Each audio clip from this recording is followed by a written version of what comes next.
अस्सलाम वालेकुम दोस्तों, कैसे आप सब। उम्मीद करता हूँ खैरियत से होंगे। मैं एम अली आप सभी का Haidari study point YouTube channel पे खैर मकदम करता हूँ।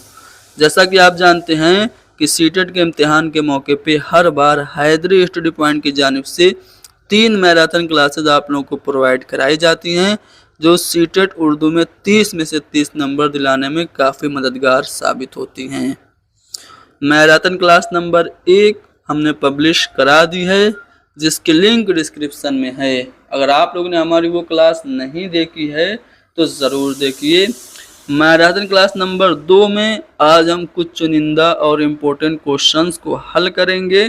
साथ ही साथ जो उर्दू पेडागोजी के मुश्किल अल्फाज हैं उनको हिंदी और अंग्रेज़ी में एक्सप्लेन करेंगे।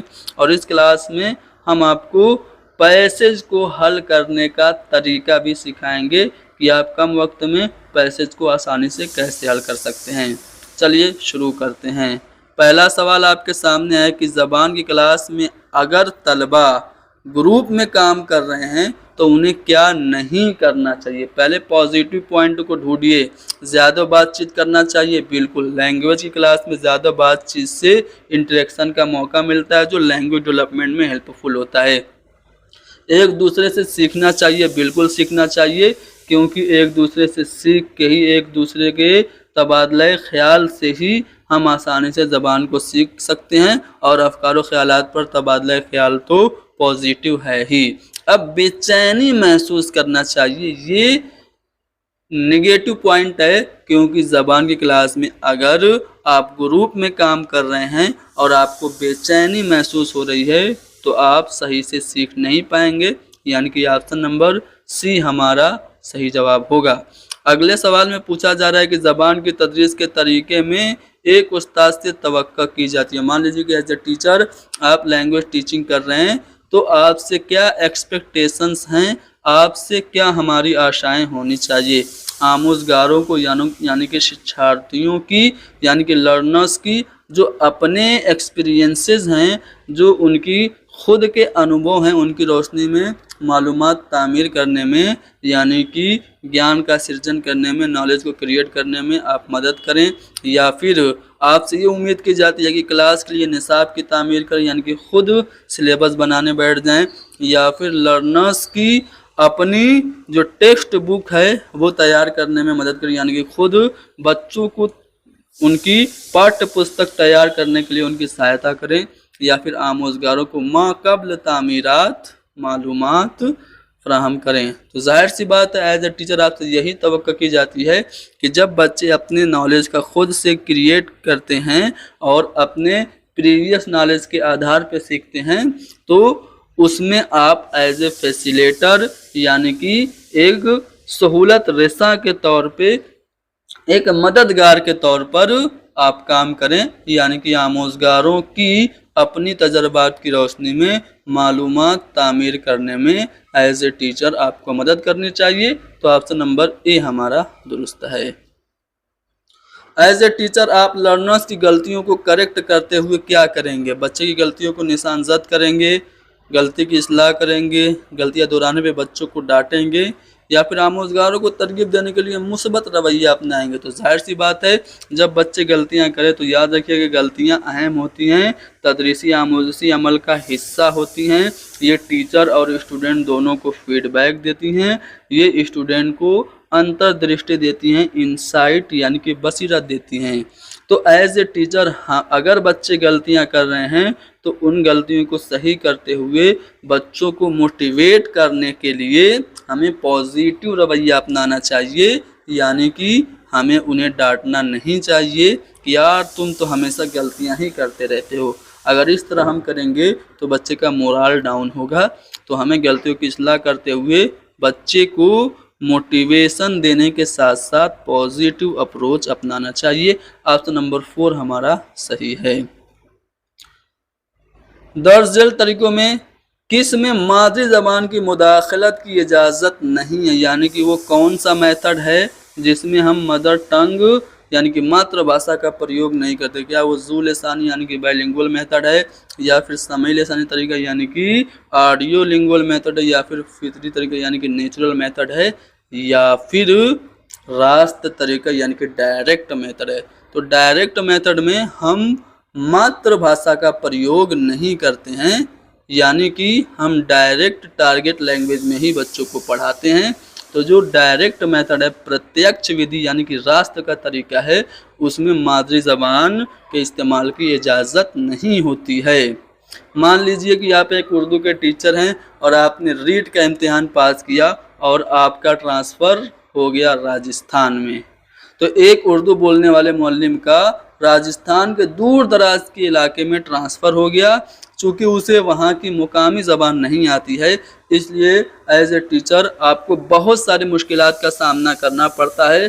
तो आपको इस सिचुएशन से निपटने के लिए क्या करना चाहिए? उर्दू इलाके में तबादले की कोशिश करनी चाहिए, या फिर तलबा को मेयारी ज़बान यानी कि स्टैंडर्ड लैंग्वेज सिखाने के लिए निसाबी किताब यानी कि टेक्स्ट बुक पाठ्य पुस्तक पर ध्यान केंद्रित करना चाहिए, या फिर तदरीस के दौरान बच्चे की ज़बान को बतौर वसीला एज ए रिसोर्स संसाधन के तौर पर इस्तेमाल करना चाहिए, या फिर मेयारी उर्दू सीखने के लिए मुआशरे की हौसला अफजाई करनी चाहिए। कि अगर आपका अपॉइंटमेंट या फिर आपकी ज्वाइनिंग किसी ऐसे इलाके में हो गई जहाँ की लैंग्वेज आपको समझने में दिक्कत हो रही है, तो एज ए टीचर आप टीचिंग के दौरान खुद बच्चे की ज़बान को एज ए रिसोर्स यूज़ करके उन्हें टीचिंग कर सकते हैं, यानी कि ऑप्शन नंबर सी हमारा सही होगा। बताओ कि क्लास में ज़बान से माला माल यानी कि रिच लिंग्विस्टिक एटमॉस्फेयर, जिसे हिंदी में समृद्ध भाषिक वातावरण कहते हैं, उसको फ़रोग देने के लिए उस्ताद को क्या करना चाहिए? वालिदैन से अपने बच्चों की देखभाल करने के लिए कहना चाहिए, या फिर हर बच्चे के लिए इक्वल टारगेट यानी कि यकसा हदफ मुकर्रर करना चाहिए, या फिर बच्चों को क्लास में अपने तजर्बात यानी कि अपने एक्सपीरियंस शेयर करने की परमिशन देनी चाहिए, या फिर बच्चों के बोलने के वक्त में ज़्यादा से ज़्यादा इजाफा करना चाहिए। देखिए, जब बच्चे ज़्यादा से ज़्यादा अपने आइडियाज़ अपने एक्सपीरियंसेस को शेयर करेंगे, तभी क्लासरूम में रिच लिंग्विस्टिक एटमॉस्फेयर बनेगा। यानी कि एक क्लास में समृद्ध भाषिक वातावरण बनाने के लिए एक शिक्षक को बच्चों को उनके अनुभवों को कक्षा कक्ष में शेयर करने के लिए, साझा करने के लिए आज्ञा देना चाहिए, यानी कि ऑप्शन नंबर सी हमारा करेक्ट है। चलो बताओ, पहली जमात का एक टीचर है, वो क्या कर रहा है? किसी किताब को पढ़ाने के लिए पहले वो हुरूफ तहज्जी यानी कि अल्फ़ाबेट पढ़ा रहा है, ABCD पढ़ा रहा है, फिर 2 हरफी अल्फाज इज़मार पढ़ा रहा है, फिर 6 हरफी अल्फाज यानी कि कैट बैट सेट पढ़ा रहा है, और फिर कहानियाँ और फिर नज़में पढ़ा रहा है। तो इस निसाबी किताब में कौन सा अंदाज़ नज़र अपनाया गया है? तो यहाँ पे आप देखेंगे पहले अल्फ़ाबेट, फिर 2 हरफी अल्फाज, 3 हरफी अल्फाज, फिर कहानियाँ, फिर नज़में। तो ये क्या कर रहा है? नीचे से ऊपर जा रहा है, यानी कि 1 हर्फ, 2 हर्फ, 3 हर्फ, कहानी, फिर नज़म। तो नीचे से ऊपर जा रहा है ना, तो इसको हम कहेंगे बॉटम टू अप अप्रोच, यानी कि नीचे से ऊपर का ये नज़रिया अपना रहा है। इसके अपोजिट एक और नज़रिया होता है, पहले आप पोएम पढ़ा दीजिए, फिर बच्चों को कहानी, फिर बच्चों को सेंटेंस, फिर बच्चों को अल्फ़ाबेट। तो ये जो मेथड होता है वो आपका ऊपर से नीचे होता है, ठीक है। चलो, सीमा सबक को रट कर फौरन सीख लेती है, जबकि रीना दिमागी मश्क के बाद यानी कि बहुत ज़्यादा थिंकिंग के बाद सबक को समझती है। किसकी मिसाल है? तो देखिए, सीमा और रीमा में फ़र्क है। रट कर सीमा सबक को याद करती है, जबकि रीना जो है वो मश्क के ज़रिए, दिमागी मश्क के ज़रिए, ब्रेन स्टॉर्मिंग के ज़रिए सबक को याद कर रही है। तो दोनों में फ़र्क है। इस फ़र्क को हम इंडिविजुअल डिफरेंसेस कहते हैं, इनफरादी खसूसियात यानी कि व्यक्तिगत भिन्नताएं कहेंगे। तो ऑप्शन नंबर ए हमारा दुरुस्त है। एक उस्ताद अपने तलबा से कहता है कि खाने के बारे में मतन पढ़ने से पहले खाने की आदातों अतवार के बारे में अपने दोस्तों से बात करें। तो इस तरह वो क्या कर रहा है? यानी कि कोई भी एक सबक पढ़ना है, मान लो बिरयानी पे एक सबक है, ठीक है, बिरयानी, हैदराबादी बिरयानी। मुंह में पानी आ गया? नहीं आना चाहिए। तो बिरयानी पे एक सबक है, टीचर पढ़ाना शुरू कर रहा है, लेकिन पढ़ाने से पहले कहता है कि चलो बच्चों, ये बताओ कि खाना कैसे खाना चाहिए। खाना बैठ के खाना चाहिए, खड़े होके खाना चाहिए, दौड़ के खाना चाहिए कि लेट के खाना चाहिए, खाना खाने से पहले हाथ धोना चाहिए, खाना खाने के बाद हाथ धोना चाहिए कि नहीं धोना, इस तरह से क्वेश्चन कर रहा है। तो ऐसा करने से टीचर का मकसद क्या है, टीचर क्या करना चाहता है? बोलने की महारत में इजाफा कर रहा है टीचर, या फिर मतन को बावाज़े बुलंद यानी कि जो टेक्स्ट है उसको तेज आवाज में सस्वर वाचन करने के काबिल बच्चों को बना रहा है, या फिर मतन को समझकर पढ़ने के काबिल बना रहा है, या फिर लर्नर्स को जिंदगी के तजर्बात को क्लासरूम में आमोजिश से जोड़ रहा है। तो बिल्कुल सही बात है। यहाँ पे अगर कोई भी सबक खाने के बारे में है तो वो खाने के आदात अतवार के बारे में डिस्कशन करके वो क्लासरूम की ज़िंदगी को बाहर की ज़िंदगी से जोड़ रहा है। जैसा कि एनसीएफ भी रिकमेंडेशन करता है कि आप जब पढ़ाइए तो क्लासरूम की ज़िंदगी को बाहर की रियल लाइफ की ज़िंदगी से जोड़कर रिलेट करके पढ़ाइए। तो यहाँ भी टीचर वही कर रहा है, ज़िंदगी के तजर्बात को क्लासरूम में आमोजिश से जोड़ रहा है, लर्निंग से रिलेट करते हुए वो पढ़ा रहा है। उस्ताद को चाहिए कि तलबा को नए सियाक में ज़बान को बरतने का मौका फराहम करे, यानी कि एज अ टीचर आप अपने स्टूडेंट को नए कंटेक्स्ट में लैंग्वेज यूज़ करने की, यानी कि नए संदर्भ में भाषा प्रयोग करने की अपॉर्चुनिटी दें। तो इससे क्या होगा, नज़्म ख़ानी कर सकेंगे बच्चे और उसे ज़बानी याद कर सकेंगे, खुद का इजहार कर सकेंगे, सवालात को सुन कर उनके जवाब दे सकेंगे, या फिर मुख्तलिफ़ किस्म की शायरी और नस्र को समझ सकेंगे। तो जाहिर सी बात है जब आप नए कंटेक्स्ट में लैंग्वेज को यूज़ करने की अपॉर्चुनिटी बच्चों को देंगे तो बच्चे इजहार खुद ही कर पाएंगे, सेल्फ एक्सप्रेशन यानी कि स्वयं की अभिव्यक्ति कर सकेंगे। तो यहाँ पे ऑप्शन नंबर बी हमारा करेक्ट है। बाज़ बच्चे क्लासरूम में गलतियों की खौफ से बोलते ही नहीं हैं या बोलने से कतराते हैं। तो ये जो रुकावट है कैसी है, तो इसे हम साइकोलॉजिकल प्रेशर कहते हैं। मान लीजिए कि एक बच्चा है, वो अकेले में और अपने दोस्तों से तो खूब बात करता है, लेकिन जब मास्टर जो उसको भरे क्लास में खड़ा कर देते हैं तो वो हकलाने लगता है। ऐसा वो क्यों कर रहा है? वो नफ्सियाती दबाव की वजह से ही कर रहा है, यानी कि भीड़ देख के और गलतियां न हो जाएं, लड़कियां मेरे पे हंसने न लगें, ये सोच के वो सही जवाब नहीं दे पा रहा है, तो वो नफ्सियाती दबाव की वजह से ऐसा कर रहा है। क्लासरूम में अक्सर व बेशतर कहानी सुनाने का एहतमाम किया जाता है। छोटे बच्चों को हम बहुत सारी कहानियां सुनाते हैं।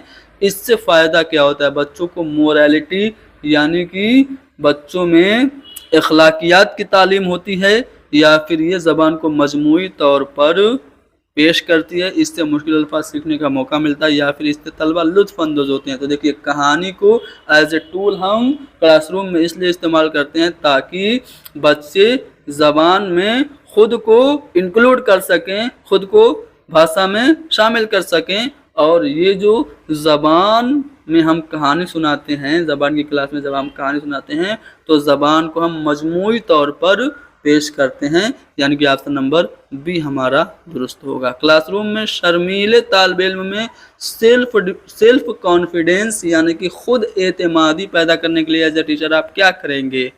तो आप उनको इजी टॉपिक देंगे, ऐसा टॉपिक देंगे जिसके बारे में वो खुद से बोल सके। मान लीजिए कोई बच्चा शर्माता है और वो क्लासरूम में कुछ बोलता ही नहीं है, तो आप उसे खड़ा कहेंगे चलो न्यूटन की थ्योरी बताओ, एक्सप्लेन करो, तो वो तो और शर्माएगा ना, क्योंकि उसको नहीं पता है। पता भी है तो वो बहुत मुश्किल से उसको याद कर पाया है। तो आप उसे इजी टॉपिक देंगे। अच्छा बताओ, तुम्हारे घर में कौन कौन है, तुम्हारे पापा क्या करते हैं? इस तरह से जब आपको आसान सा टॉपिक और ऐसा टॉपिक जो वो अच्छे से जानता है, उसकी पर्सनल लाइफ से रिलेटेड कोई टॉपिक देंगे तो वो आसानी से उस पर बोलेगा, और जब बोलना शुरू कर देगा ना तो वो शर्माना भी ख़त्म कर देगा, और जब शर्माएगा नहीं तो उसमें खुद एतमादी और सेल्फ कॉन्फिडेंस आएगा। यानी कि ऑप्शन नंबर बी हमारा दुरुस्त होगा कि अगर हम बच्चों में सेल्फ कॉन्फिडेंस को लाना चाहते हैं तो उन्हें ऐसा टॉपिक देंगे जो वो जानते हैं, ताकि वो उस पर बोल के अपने सेल्फ कॉन्फिडेंस को, खुद एतमादी को वो बहाल कर सकें। यानी ऑप्शन नंबर बी हमारा दुरुस्त है। आगे बढ़ते हैं। पैगाम के ख़ास पहलुओं पे गौर करना और उनमें फ़र्क करना, जैसे आवाज़ें, लफ्ज़ों के ज़ुमरे और इल्मुल अस्वात में फ़र्क करना, ये क्या कहलाता है? यानी कि कोई भी बात आपने सुनी और वो सुन के उसमें फ़र्क आपने कर लिया। किसी औरत की आवाज़ सुनी, किसी मर्द की आवाज़ सुनी, तो आपने फ़र्क कर लिया कि ये औरत की आवाज़ है, ये मर्द की आवाज़ है। तो ये आपने कैसे किया? क्योंकि आपने सुना। क्योंकि सुनना एक ऐसी सरगर्मी है जिससे आप आवाज़ों में फ़र्क और विभेद कर सकते हैं। यानी कि ऑप्शन नंबर ए हमारा दुरुस्त है। ज़बान की तदरीस में कहानी सुनाना एक हिकमत अमली है। हम लैंग्वेज क्लासरूम में कहानी सुनाते हैं तो क्या होता है? सिर्फ इखलाकियात नहीं, लिखने, पढ़ने, बोलने सभी महारतें बच्चों की कहानी से बढ़ती हैं। यानी कि जब कहानी सुनते हैं तो सुनना बढ़ता है, सुनते हुए कुछ क्वेश्चन कर देते हैं तो बोलना बढ़ता है और समझना भी बच्चों का बढ़ता है। तो ज़बान की तदरीस में कहानी सुनाना सुनने, बोलने और समझने की महारत को फ़रोग़ देने की एक अच्छी हिकमत अमली स्ट्रेटजी और योजना है।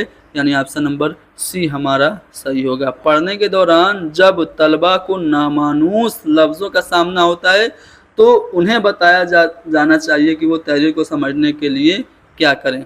यानी कि बच्चे पढ़ रहे हैं, कोई सबक पढ़ रहे हैं और सबक में कोई ऐसा लफ्ज़ आ गया जो वो पहली बार देख रहे हैं, तो एज ए टीचर आप उनको क्या कहेंगे? वो जो पैसेज पढ़ रहा है उसको समझने के लिए बच्चा क्या करे? ज़्यादा आसान तहरीरों का इंतखाब करे, यानी कि वो पैसेज छोड़ दे और जो इजी पैसेज है उसे पढ़ना शुरू करे, या फिर बच्चा डिक्शनरी देखे, या फिर मानी का अंदाज़ा करने के लिए सियाको सबाक से मदद हासिल करे, या फिर उस्ताद या पड़ोसी से रब्ता करे। तो जाहिर सी बात है, जब पैसेज में कोई डिफ़िकल्ट वर्ड आ जाए तो उसे समझने के लिए हमें गेस करना चाहिए और अकॉर्डिंग टू दी कंटेक्स्ट उसे समझने की कोशिश करना चाहिए। यानी कि मानी का अंदाज़ा करने के लिए सियाको सबाक से हमें मदद लेनी चाहिए। किस संदर्भ में ये लफ्ज़ इस्तेमाल हुआ है, अगर वो हम समझ जाएंगे तो भले ही उस लफ्ज़ की मानी हमको ना पता हो, लेकिन हम पूरा जो ओवरऑल पैसेज है वो समझ जाएंगे। आपने देखा होगा कभी कभार कोई लफ्ज़ ऐसा होता है जब हम किसी से पूछते हैं तो वो नहीं बता पाता, लेकिन उसी लफ्ज़ को जब हम सेंटेंस में यूज़ करके बच्चे को दिखा देते हैं तो वो समझ जाता है कि हाँ इसकी मीनिंग ये है। तो हमें किसी मुश्किल अल्फाज को समझने के लिए सियाक के मुताबिक उसका इस्तेमाल करके देखना चाहिए ताकि बच्चे मानी का अंदाज़ा कर सकें। क्वेश्चन नंबर नेक्स्ट है कि उम्दा हरकी महारत यानी कि फाइन मोटर स्किल, जिसको हम लोग सूक्ष्म गतिक कौशल कहते हैं, इसको लतीफ़ हरकी महारत के नाम से या फिर पेचीदा हरकी महारत के नाम से या फिर नफीस हरकी महारत के नाम से भी पूछा जा सकता है। तो ये जो फाइन मोटर स्किल है यानी उम्दा हरकी महारत है, ये किस में ज़रूरत इसकी पड़ती है? तो लिखने में। जब हम किसी काम को करते हुए अपनी हाथों की उंगलियों का इस्तेमाल करते हैं या फिर अपने जिस्म के छोटी मसल्स का यूज़ करते हैं तो वो हमारी स्किल फाइन मोटर स्किल की एग्जाम्पल होती है। जैसे मान लीजिए कि एक ट्रे है, ट्रे में रेत रख के उसमें अल्फ़ाबेट लिखने के लिए कहा जाए, ये क्वेश्चन भी सीटेट में पूछा जा चुका है, तो इसको भी हम कहेंगे फाइन मोटर स्किल। एक तस्वीर है उसमें रंग भरने के लिए बच्चों को कहा जाए तो ये भी फाइन मोटर स्किल का एग्जाम्पल है। ठीक है ना। किसी सबक को पढ़ाने के लिए एक टीचर मुतअद्दिद मिसालें देती है, ठीक है, और उसके बाद तलबा को उस मिसालों के ज़रिए हासिल शुदा जानकारी की बुनियाद पर उसूल वज़ा करने के लिए कहती है। यानी कि पहले एग्जाम्पल देती है और फिर उन्हीं एग्जाम्पल पे बच्चों को रूल क्रिएट करने के लिए कहती है। तो इस प्रोसेस को आप क्या कहेंगे? तो ये सीधी सीधी बात है, ये एग्जाम्पल टू रूल जा रहा है, यानी कि टीचर पहले एग्जाम्पल दे रहा है फिर उन्हीं एग्जाम्पल से रूल बना दे रहा है। ठीक है, तो इसको हम कहेंगे इस्तिक़राई तरीका यानी कि इंडक्टिव मेथड, जिसे हम हिंदी में आगमन विधि कहते हैं। ठीक है, तो इंडक्टिव मेथड में ही हम पहले एग्जाम्पल देते हैं फिर उन्हीं एग्जाम्पल से रूल बनाते हैं। जैसे मान लो आप क्लास में पढ़ा रहे हैं और आपको इंडक्टिव मेथड अप्लाई करना है, तो कैसे करेंगे? तो क्लासरूम में जो चीज़ें हैं उनका नाम पूछेंगे, बताओ बेटा ये क्या है? चौक है। ये क्या है? डस्टर है। ये कलम है। ये किताब है। ठीक है, वो कौन है? सलीम है। ये कौन है? अली है। तो इस तरह से जब आप लोग बच्चों से एक दूसरे से चीज़ों के नाम पूछ लेंगे, तब फिर आप बताएंगे कि देखो बेटा ये जो चीज़ों के नाम है या किसी आदमी का नाम है, इसी को हम कहते हैं इस्म, यानी कि नाउन, यानी कि संज्ञा। तो ये आपका जो मेथड होगा वो आगमन विधि होगा, इंडक्टिव मेथड यानी कि इस्तिक़राई तरीका होगा। चलो वैसा ही सबक है। वैसा ही एक सवाल और है कि सबक के ख़त्म होने पर एक टीचर जो पैसेज बच्चों ने पढ़ा उससे बहुत सारे जो नाउन्स हैं, जैसे कि आपके प्रॉपर नाउन और कॉमन नाउन, उनको अलग अलग करके अपनी कॉपियों में लिखने के लिए बच्चों से कहता है। तो ये किसकी मिसाल है? तो ये जो मिसाल है वो सियाक में कवायद की मिसाल है, यानी कि आपने जो पैसेज पढ़ा उसमें कौन सा नाउन कॉमन नाउन है, कौन सा नाउन प्रॉपर नाउन है, दोनों को छाट के लिखो। तो ये सियाक में कवायद की मिसाल है, यानी कि ऑप्शन नंबर सी हमारा दुरुस्त है।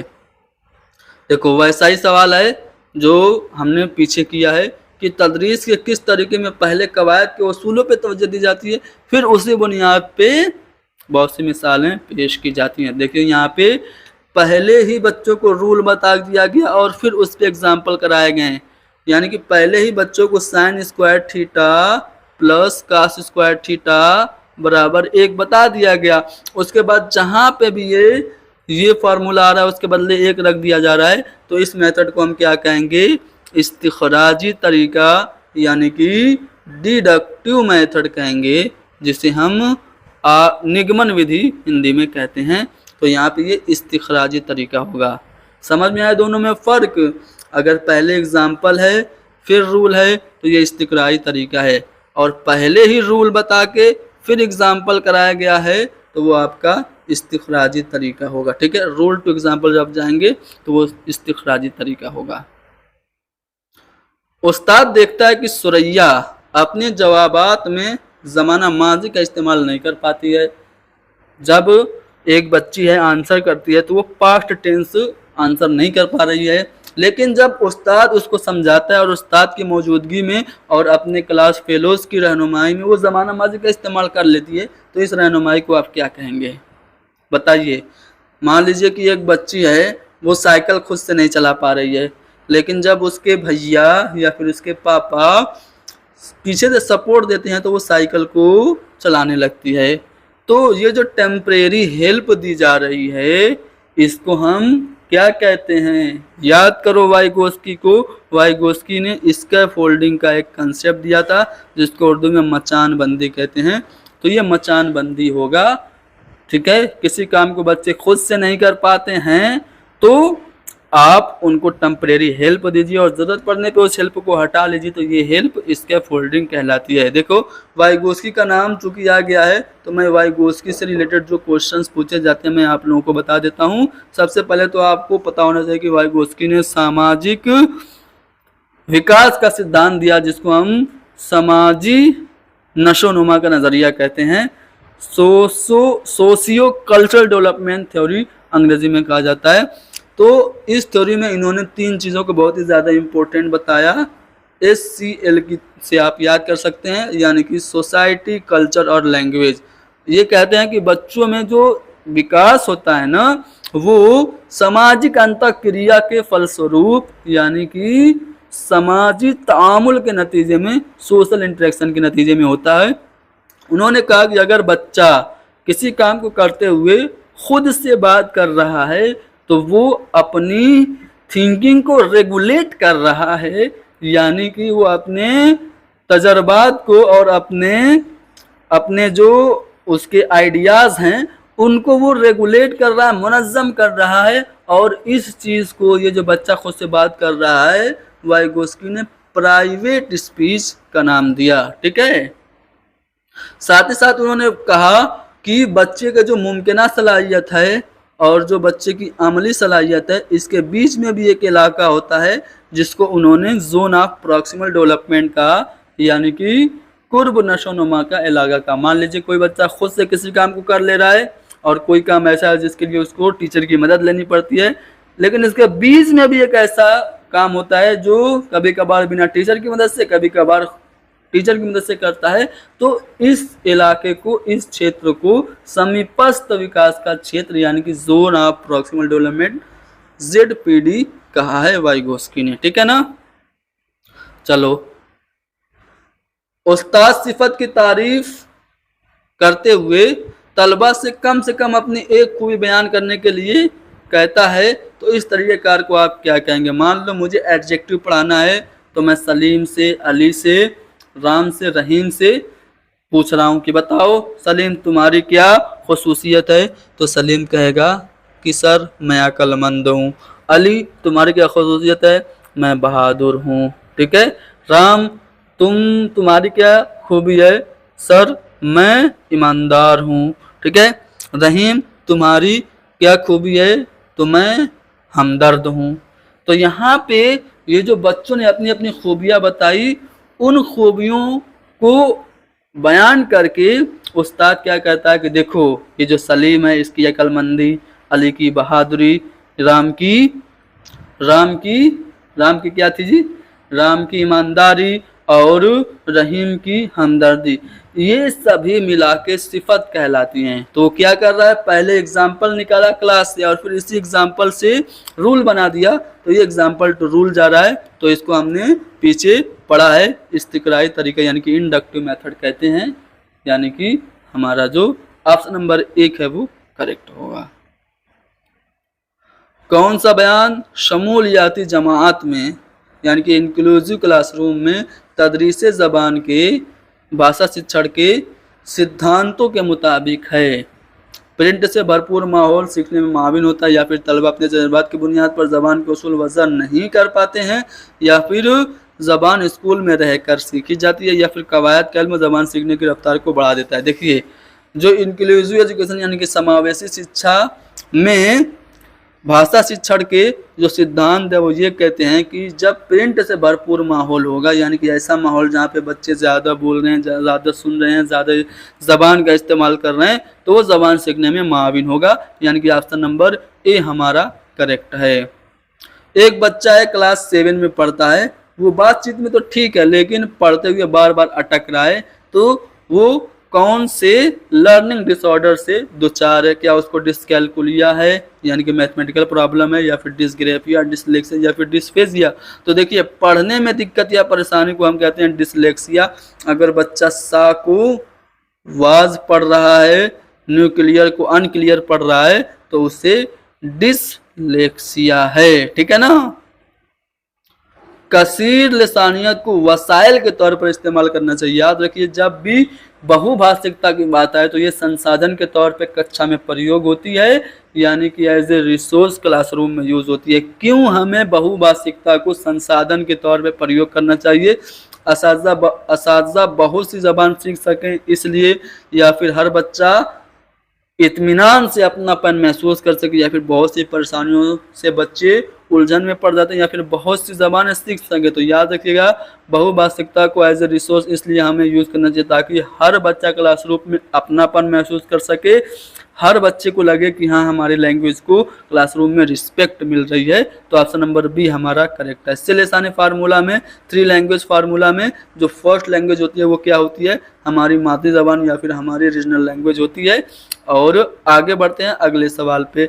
एक स्कूल जो आम और ख़ास में फ़र्क नहीं करता, यानी कि सभी बच्चों को एक साथ एक ही ज़रिए तालीम से, एक ही निसाब से पढ़ाता है, चाहे वो फिजिकली हैंडीकेप हो या नॉर्मल हो, सबको एक साथ पढ़ाता है, तो उस स्कूल को हम क्या कहते हैं? उस स्कूल को हम इंक्लूसिव स्कूल कहते हैं, समावेशी विद्यालय कहते हैं, यानी कि मुश्तमिल। इसका हम उर्दू में अनुवाद कर सकते हैं। वैसे तो शमूलियती तालीम, इसके लिए उर्दू में लफ्ज़ इस्तेमाल होता है उर्दू पेडागोजी में। तो जो आम और ख़ास में फ़र्क न करे वो स्कूल होता है समावेशी विद्यालय। ठीक है ना। क्लास 6 की रिया और मोहित ये स्पेशल चाइल्ड हैं, यानी कि ख़ास सलाहियतों के मालिक हैं। तो उस्ताद को क्या करना चाहिए? उनके लिए अलग से स्कूल खोलने के लिए टीचर से बात और प्रिंसिपल से बात करें, या फिर उनको अपने यहाँ रखें, क्योंकि स्कूल वो शमूलियती होना चाहिए, इंक्लूसिव होना चाहिए, जिसमें मखसूस सलाहियतों के मालिक तलबा की ज़रूरतें पूरी हो सकें, या फिर उनसे हमदर्दी करे, चूँकि वो स्पेशल हैं इसलिए उनसे हमदर्दी करे, या फिर उनके वालिदैन से कहे कि वो उसको अलग से किसी स्कूल में लेकर जाएं। तो याद रखिए, चाहे कोई भी बच्चा हो, चाहे फिजिकली हैंडीकेप हो या फिर स्पेशल हो या फिर बहुत ज़्यादा टैलेंटेड हो, उसको हमें इंक्लूसिव एजुकेशन सिस्टम में पढ़ाना चाहिए। तो एज ए टीचर उसको अपने ही पास स्कूल में समावेशी शिक्षा प्रणाली से पढ़ाना चाहिए, ताकि जो बच्चे मखसूस सलाहियतों के मालिक हैं उनकी ज़रूरतें पूरी हो सके। तो ऑप्शन बी हमारा करेक्ट होगा। प्राइमरी सतह पर दर्सी किताब में तस्वीर की वजाहत का मतलब क्या है? प्राइमरी लेवल पे जो छोटे बच्चों की किताबें होती हैं उसमें तस्वीरें होती हैं, क्यों होती हैं? ताकि बच्चे कंसेप्ट को आसानी से समझ सकें। तो तसव्वुरात और नज़रियात को समझना, ये होता है प्राइमरी लेवल पे बच्चों की टेक्स्ट बुक में तस्वीरें होने का मतलब। ज़बान की क्लासरूम के बारे में दर्ज झेल में से कौन सा बयान दुरुस्त नहीं है? लैंग्वेज टीचिंग से रिलेटेड 4 स्टेटमेंट है, कौन सा स्टेटमेंट गलत है? पहला है कि क्लासरूम में शोरगुल का मतलब है तलबा आमोज़ी अमल में शामिल है, सही बात है। अगर बच्चे कोई लर्निंग एक्टिविटी करेंगे तो थोड़ा मोड़ा शोर तो होगा, थोड़ा मोड़ा शोर एक्सेप्टेबल है क्लास में। मुनज़्ज़म क्लास वो है जहाँ तलबा आराम से बैठे हैं और उस्ताद पढ़ा रहा है, या फिर सोचना, जोड़े और तबादला ख्याल, पूरी क्लास को सरगर्मी में शामिल करने का अच्छा तरीका। सही बात है, जब आप बच्चों को सोचने के लिए बच्चों को ग्रुप बना देंगे, बच्चों से विचारों का आदान प्रदान करवाएंगे, तो ये क्लासरूम में एक अच्छी एक्टिविटी मानी जाती है। और उस्ताद तलबा से कहानी में रोल प्ले करवाएगा तो ये भी एक अच्छी एक्टिविटी है। लेकिन वो क्लास जो बहुत ज़्यादा मुनज़्ज़म हो, जो क्लास बहुत ज़्यादा मुनज़्ज़म हो और बच्चे बस आराम से बैठे रहें और उस्ताद पढ़ाए, तो वो ज़बान की क्लासरूम के लिए बहुत ज़्यादा मिसाली और आइडियल नहीं है, यानी कि जो हमारा दुरुस्त नहीं है वो हमारा ऑप्शन नंबर बी है।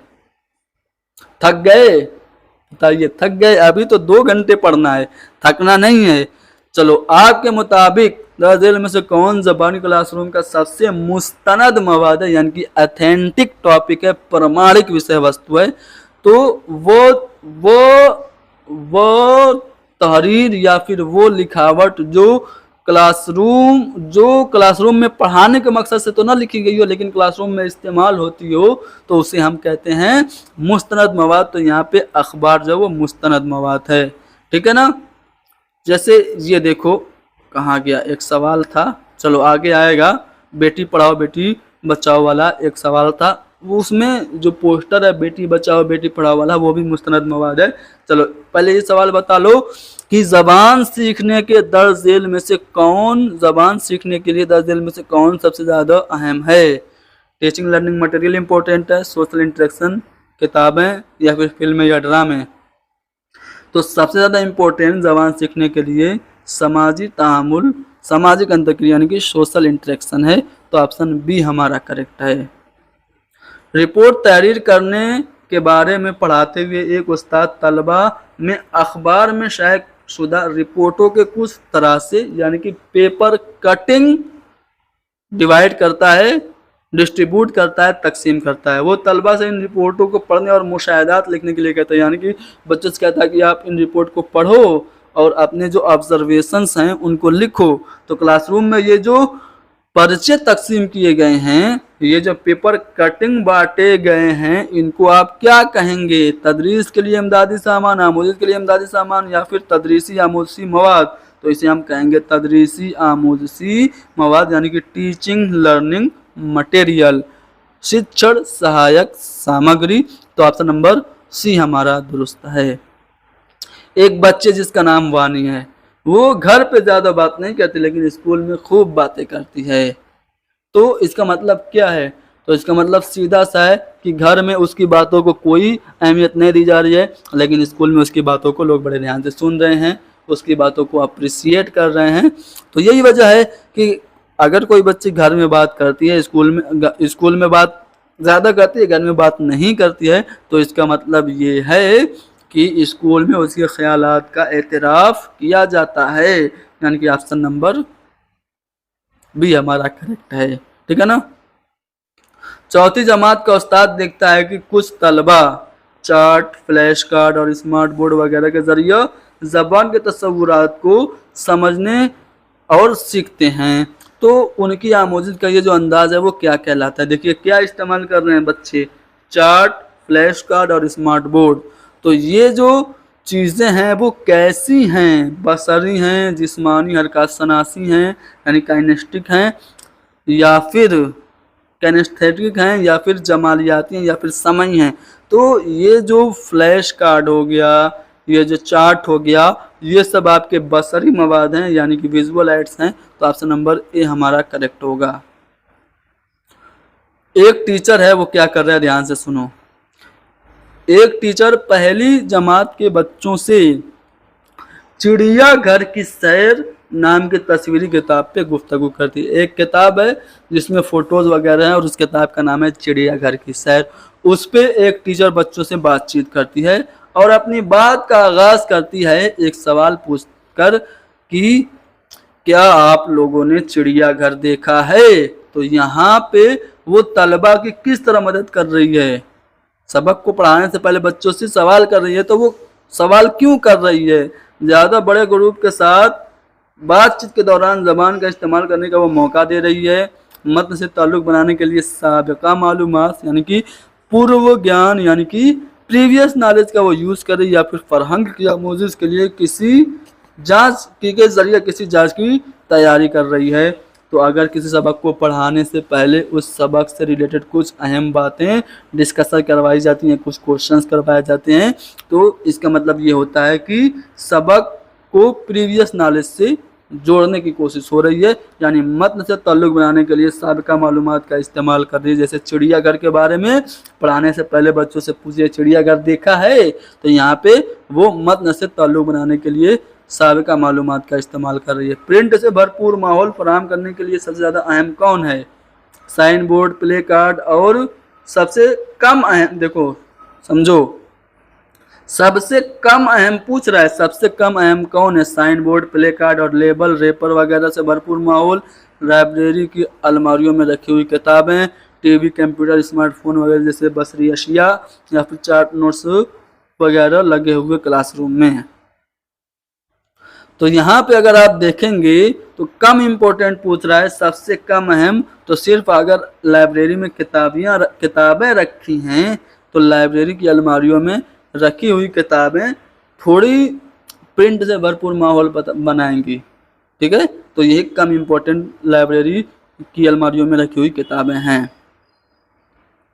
चलो, एक उस्ताद अगर ये जानना चाहता है कि उनके तलबा उनकी तदरीस से किस तरह मुफीद हो रहे हैं तो उन्हें कौन सी जांच करनी चाहिए। मान लीजिए कि आप पढ़ा रहे हैं, बच्चों को पढ़ाते हुए आप चेक करना चाह रहे हैं कि बच्चा समझ पा रहा है कि नहीं, तो ये उसके लिए आप एक टेस्ट करेंगे। तो उस टेस्ट को आप क्या कहेंगे?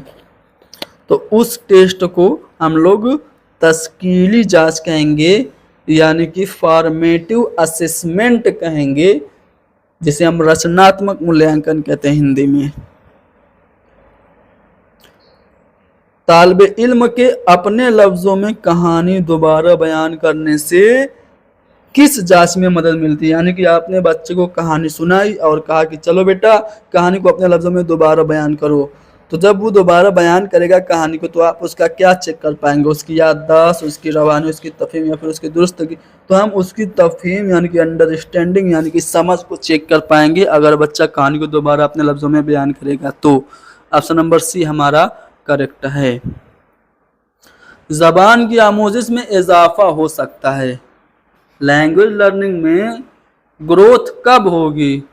जब टीचर क्लासरूम में रियल लाइफ जैसी सिचुएशन पैदा करेगा जहां बच्चे एक दूसरे से इंटरेक्शन कर सके, तब लर्निंग में ग्रोथ होगी। या फिर उस्ताद तलबा को रट कर याद करने के लिए एक मुकालमा और डायलॉग देगा, या फिर उस्ताद तदरीस के बहुत सारी इमदादी अशिया इस्तेमाल करेगा, या फिर बच्चों की प्रोग्रेस को जानने के लिए टीचर वीकली टेस्ट लेगा। तो ज़बान में ग्रोथ तभी होगी जब हम क्लासरूम में रियल लाइफ जैसी सिचुएशन, असल ज़िंदगी जैसे हालात पैदा करें जहां बच्चे एक दूसरे से तामुल, अंतःक्रिया यानी कि इंटरेक्शन कर सकें। यानी कि ऑप्शन नंबर ए हमारा दुरुस्त होगा। जबान की आमोजिश में तशखीसी जांच, ये जो डायग्नोस्टिक टेस्ट होती है जिसे हम निदानात्मक परीक्षण कहते हैं, ये क्यों करते हैं? इसलिए करते हैं कि जो बच्चों में समझने में कमी है, आमोजगारों की जो तफहीम की खला है, जो लर्निंग डिसऑर्डर है उसको समझ सकें, सीखने में दिक्कत जो परेशानी है उसको समझ सकें। तो आमोजगारों की तफहीम की खला को जानना ही तशखीसी जांच का मकसद है। और जब हम बच्चों में तफहीम की खला को जान लेते हैं तो उसके बाद जब हम बच्चों को टीचिंग कराते हैं तो उस टीचिंग को मुआलजाती तदरीस या इस्लाही तदरीस कहते हैं, जिसे अंग्रेजी में रेमेडियल टीचिंग कहा जाता है। उस्ताद बच्चों की कॉपी देखने के बाद उनसे गलतियों पर तबादला ख्याल करता है, यानी कि कॉपी चेक किया, कॉपी चेक करने के बाद बच्चों ने जो गलतियां की है उन पे डिस्कशन कर रहा है, तो इसे आप क्या कहेंगे? तो इसे हम फीडबैक देना कहेंगे, यानी कि टीचर फीडबैक दे रहा है। सीखने की अमल की मखसूस कमजोरियों की तशखीस से हासिल करदा मालूमात की बुनियाद पर लिखने या पढ़ने में बेहतरी लाने की जब कोशिश की जाती है तो उसे हम क्या कहते हैं? मान लीजिए कि आपने तशखीसी जांच की, डायग्नोस्टिक टेस्ट किया और बच्चों की जो कमी है वो आपने पता लगा लिया। आप कमी को दूर करने के लिए आप टीचिंग कर रहे हैं, तो इस टीचिंग को हम क्या कहेंगे? तो इसको हम रेमेडियल टीचिंग यानी कि तलाफी या इस्लाही तदरीस कहेंगे। चलिए अब हम लोग पैसेज पे मबनी भी कुछ अहम सवालात कर लेते हैं। यहाँ पे आप लोग देख पा रहे होंगे एक पैसेज है जो कि रज़िया सुल्तान के बारे में, जो कि हिंदुस्तान की पहली मुस्लिम हुक्मरान मानी जाती है, उसके बारे में है। तो आपको पैसेज को हल करने का मैं तरीका बता रहा हूँ, ध्यान से सुनिए। जब कभी भी आपको पैसेज हल करना हो और पैसेज बड़ा हो तो आप पहले पैसेज को मत पढ़िए, पहले जो क्वेश्चंस दिए गए हैं उनको पढ़िए। जब आप पहले सवालात पढ़ेंगे तो सवालों से कुछ अल्फाज आप लोगों के जहन में बैठ जाएगा और वही लफ्ज जिसे आप कीवर्ड कह सकते हैं आपको सवालों के जवाब देने में मददगार साबित होगा। जैसे मैं आप लोगों को पहले सवालात पढ़ता हूँ, देखिएगा कैसे पहले सवालात पढ़ने से आपको फायदा मिल रहा है। पैसेज हमने नहीं पढ़ा ना, चलो पहले सवालात पढ़ते हैं। रज़िया सुल्तान अवाम की क्या थी? तो यहाँ पे आपको अवाम लफ्ज याद करना है या फिर अपने क्वेश्चन पेपर के कोने में कहीं पे लिख लेना है, ठीक है। उसके बाद उसने अवाम में किस चीज को आम किया? तो यहाँ पे आम लफ्ज आपको ज़हन में रखना है।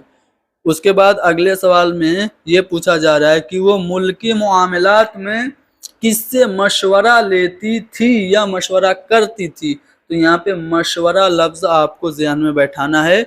उसके बाद अगले सवाल में आपसे पूछा गया है कि उसने मीर आखुर का सबसे बड़ा ओहदा किसको दिया था? तो यहाँ पे आप मीर आखुर लफ्ज को याद कर लीजिए या फिर सबसे बड़ा ओहदा याद कर लीजिए, इससे आपको फायदा मिलने वाला है।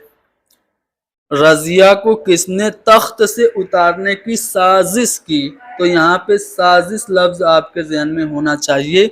आगे कुछ ऐसे सवाल भी आपको पैसेज पे मबनी होंगे जिनके लिए आपको पैसेज पढ़ना भी नहीं पड़ेगा, जैसे ग्रामर वाले क्वेश्चन, वोकैबुलरी वाले क्वेश्चन के लिए आपको पैसेज पढ़ने की जरूरत नहीं। जैसे अख्तियार की जमा आपसे पूछा है तो अख्तियार की जमा क्या होगी? अख्तियारात हो जाएगी, पहला वाला ऑप्शन सही है। ईमानदार का मुतजाद पूछा जा रहा है तो ईमानदार का मुतजाद बेईमान हो जाएगा, ठीक है। तो ये हमने पैसेज बिना पढ़े पैसेज के 2 सवाल हल कर लिए। बाकी सवालात हल करने के लिए चलो पैसेज पढ़ते हैं और मैं आपको पहले सवाल पढ़ने का फायदा दिखाता हूँ कैसे होगा। कहा जा रहा है कि रज़िया सुल्तान दरबार में बेनकाब आती थी, वह अवाम की मुहाफिज और मददगार थी। मैंने आपको कहा था कि अवाम लफ्ज आपको याद रखना है। यहाँ पे अवाम आया ना, अब जिस सेंटेंस में आया उसको कंप्लीटली पढ़िए। वह अवाम की मुहाफिज और मददगार थी। अब सवाल पे आइए, सवाल क्या पूछा था? रज़िया सुल्तान अवाम की क्या थी? तो मुहाफिज और मददगार थी। यहाँ से आपको जवाब मिल गया। आगे बढ़ते हैं अगले सवाल पे। अगला जो सवाल था उसमें आम लफ्ज को आपको ढूंढना था, तो आपको फौरन देखना है कि आम लफ्ज कहाँ पे है। तो यहाँ पे आपको दिख गया, जिस सेंटेंस में आम लफ्ज है उसको पढ़िए। उसने बराबरी और भाईचारे को आम किया। अब सवाल आपको यही पूछा गया है कि उसने किस चीज को आम किया। तो अभी आपने पढ़ा कि बराबरी और भाईचारे को आम किया। ठीक है, मशवरा लफ्ज आपको ढूंढना है, तो मशवरा अगर आप लोग देखें तो यहाँ आपको दिखेगा, मशवरा जहाँ पे है उस सेंटेंस को पढ़िए। उसने वो मुल्की मामलात में मशवरा करती थी। अब ये उन जो है ये ज़मीर है। अब देखो ये ज़मीर लौट किसकी तरफ रही है। एक और पीछे का सेंटेंस पढ़ लो। रजिया सुल्तान ने मुल्क के अख्तियारात को 40 अमीरों में बांटा और इनसे, यानी ये जो 40 अमीर थे, इन्हीं से वो मुल्की मामलात में मशवरा करती थी। यानी कि 40 अमीरों से वो मुल्की मामलात में मशवरा करती थी। अब देखो 40 अमीर आपको कहाँ दिखेगा, यहाँ पे दूसरे वाले ऑप्शन में दिखेगा। वो अपने 40 अमीरों से मुल्की मामलात में मशवरा करती थी। ठीक है ना, आगे बढ़ते हैं अगले सवाल पे। उसने मीर आखुर का सबसे बड़ा ओहदा किसको दिया था। तो अब मीर आखुर या फिर ओहदा लफ्ज आपको ढूंढना है। चूंकि मीर आखुर इन्वर्टेड कामा में आसानी से मिल जाएगा। इस सेंटेंस को पूरा पढ़िए। उसने मीर आखुर का सबसे बड़ा ओहदा एक हबशी गुलाम याकूत को दिया। तो अब यहाँ से आपको जवाब मिल गया कि उसने मीर आखुर का सबसे बड़ा ओहदा किसको दिया, तो एक हबशी गुलाम याकूत को दिया था। रजिया को किसने तख्त से उतारने की साजिश की। तो साजिश लफ्ज आपके जहन में होगा, पैसेज पढ़ते ही आपको यहाँ पे दिख जाएगा कि उन्होंने रजिया को तख्त से उतारने की साजिश की। तो यहाँ पे उन्होंने जो है ये प्रोनाउन है। इसका नाउन कौन सा है, तो तुर्क अमीर। ये बात तुर्क अमीरों को पसंद ना आई। उन्होंने यानी कि तुर्क अमीरों ने रजिया को तख्त से उतारने की साजिश की। तो यहाँ पे आपका जो जवाब हो जाएगा वो कौन सा होगा कि रजिया को किसने तख्त से उतारने की कोशिश की, तुर्क अमीरों ने। यानी कि ऑप्शन नंबर 1 हमारा सही है। बाकी 2 सवाल के लिए आपको पैसेज पढ़ना ही नहीं था, पीछे भी इसका जवाब दिया जा चुका है कि अख्तियार की जमा अख्तियारात, ईमानदार का मुतजाद बेईमान होता है। एक नसरी हिस्सा जो कि पैसेज का था वो हमने हल कर लिया। अब चलिए एक पोएम भी यानी एक शेरी हिस्सा भी हल कर लेते हैं। यहाँ पे एक गज़ल है मिर्ज़ा गालिब की। ठीक है, चूंकि गज़ल है छोटी सी है, इसको हम चाहें तो पहले भी पढ़ सकते हैं। दर्द मिन्नत कशे दवा न हुआ, मैं न अच्छा हुआ बुरा न हुआ, जमा करते हो क्यों रकीबों को, एक तमाशा हुआ गिला न हुआ, है खबर गर्म उनके आने की, आज ही घर में बोरिया न हुआ। आगे का जरा, क्या वो नमरूद की खुदाई थी, बंदगी में मेरा भला न हुआ। देखो इस शेर में सनते तलमी है। जब कभी किसी शेर में किसी पुराने किस्से या तारीखी वाक़े का जिक्र होता है तो उसमें सनते तलमी होती है, याद रखिएगा। कभी कभार यह भी पूछ लेता है। ठीक है, जिंदगी दी हुई उसी की थी, हक तो ये है कि हक अदा न हुआ। ये हमने नज्म पढ़ी, गज़ल पढ़ी। अब चलिए इससे रिलेटेड सवाल देखते हैं। शायर की ज़िंदगी में भला क्यों न हुआ, तो क्या वो नमरूद की खुदाई थी, ज़िंदगी में मेरा भला न हुआ, यानी नमरूद की खुदाई की वजह से शायर की ज़िंदगी में भला न हुआ। अगले सवाल में महबूब के आने की खबर सुनकर शायर उदास क्यों है खबर गर्म उनके आने की, आज ही घर में बोरिया न हुआ, यानी घर में बोरिया नहीं है इसलिए शायर उदास है। चौथा वाला ऑप्शन सही होगा। हक की जमा क्या है, हुकूक हो जाएगी हक की जमा। और अगले सवाल में हक तो है कि हक डैश न हुआ, तो यहाँ पे हक तो है कि हक अदा न हुआ, यहाँ पे अदा भरा जाएगा। ठीक है, पहले मिसरे में शायर ने किस दर्द का मिन्नत कश न होने दिया, तो पहला जो मिसरा है वो क्या है कि दर्द मिन्नत कशे दवा न हुआ, यानी दर्द को दवा का मिन्नत कश न होने दिया। शायर अपने महबूब से क्या शिकायत कर रहा है, तो अभी आपने पढ़ा कि क्या पढ़ा था आपने रकीबों वाला कि क्यों जमा करते हो क्यों रकीबों को, यही शेर था ना। यानी कि जो शायर है वो शिकायत कर रहा है रकीबों को जमा करने की, यानी कि ऑप्शन नंबर 1 हमारा सही है। आगे बढ़ते हैं और अगले सवाल को देखते हैं। नेशनल करिकुलम फ्रेमवर्क 2005 यानी कि कौमी दरसियात का खाका सन 2005 कहता है कि बच्चे फेल नहीं होते, वो स्कूल की नाकामी की निशानदेही करते हैं। तो इस कॉल के मुतालिक आपकी क्या राय है? तो नेशनल करिकुलम फ्रेमवर्क 2005 के मुताबिक बच्चे फेल नहीं होते। अगर कोई बच्चा फेल हुआ है तो इसका मतलब एजुकेशन सिस्टम फेल हुआ है, कहीं ना कहीं एजुकेशन सिस्टम में गड़बड़ी थी, बच्चे को सही से नहीं पढ़ाया गया, इसलिए बच्चा फेल हुआ है। तो ये जो स्टेटमेंट है इससे आप बहुत ज्यादा मुत्तफिक होंगे, यानी ऑप्शन नंबर बी हमारा सही है। अगला सवाल यह है कि दफा 350 ए के मुताबिक लिसानी अक़लियतों के बच्चों को मुनासिब सहूलियात फराहम करनी चाहिए, यानी कि जो हमारे कॉन्स्टिट्यूशन का आर्टिकल 350 ए है उसमें लैंग्वेज माइनॉरिटी के जो स्टूडेंट्स हैं, जो भाषा अल्पसंख्यक भाषा के जो छात्र हैं, उनको कौन सी सुविधाएं मिलनी चाहिए?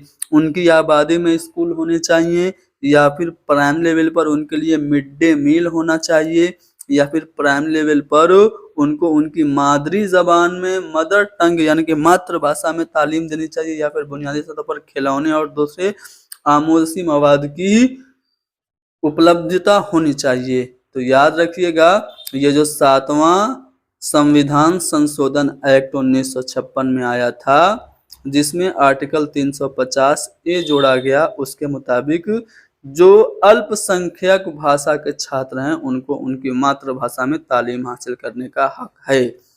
राइट टू एजुकेशन एक्ट भी यही बात करता है कि जहां तक संभव हो बच्चों को उनकी मातृ जबान में तालीम दो। ये जो न्यू एजुकेशन पॉलिसी आई है उसमें भी बच्चों को मादरी जबान या उनकी इलाकाई जबान में तालीम देने की सिफारिशात की गई हैं। अगले सवाल में पूछा जा रहा है कि हक तालीम एक्ट सन 2009 यानी कि राइट टू एजुकेशन एक्ट सन 2009 के मुताबिक जो खसूसी ज़रूरत वाले बच्चे हैं, जो चिल्ड्रेन विद स्पेशल नीड्स यानी कि जो स्पेशल चाइल्ड हैं, उनको हमें किस एजुकेशन सिस्टम में पढ़ाना चाहिए? तो याद रखिएगा, चाहे वो फिजिकली हैंडीकेप हो, स्पेशल हो या नॉर्मल हो, सबको हमें इंक्लूसिव एजुकेशन सिस्टम में यानी कि शमूलियती तालीमी निज़ाम में समावेशी शिक्षा प्रणाली में तालीम देनी चाहिए, यानी कि ऑप्शन नंबर 1 हमारा सही है।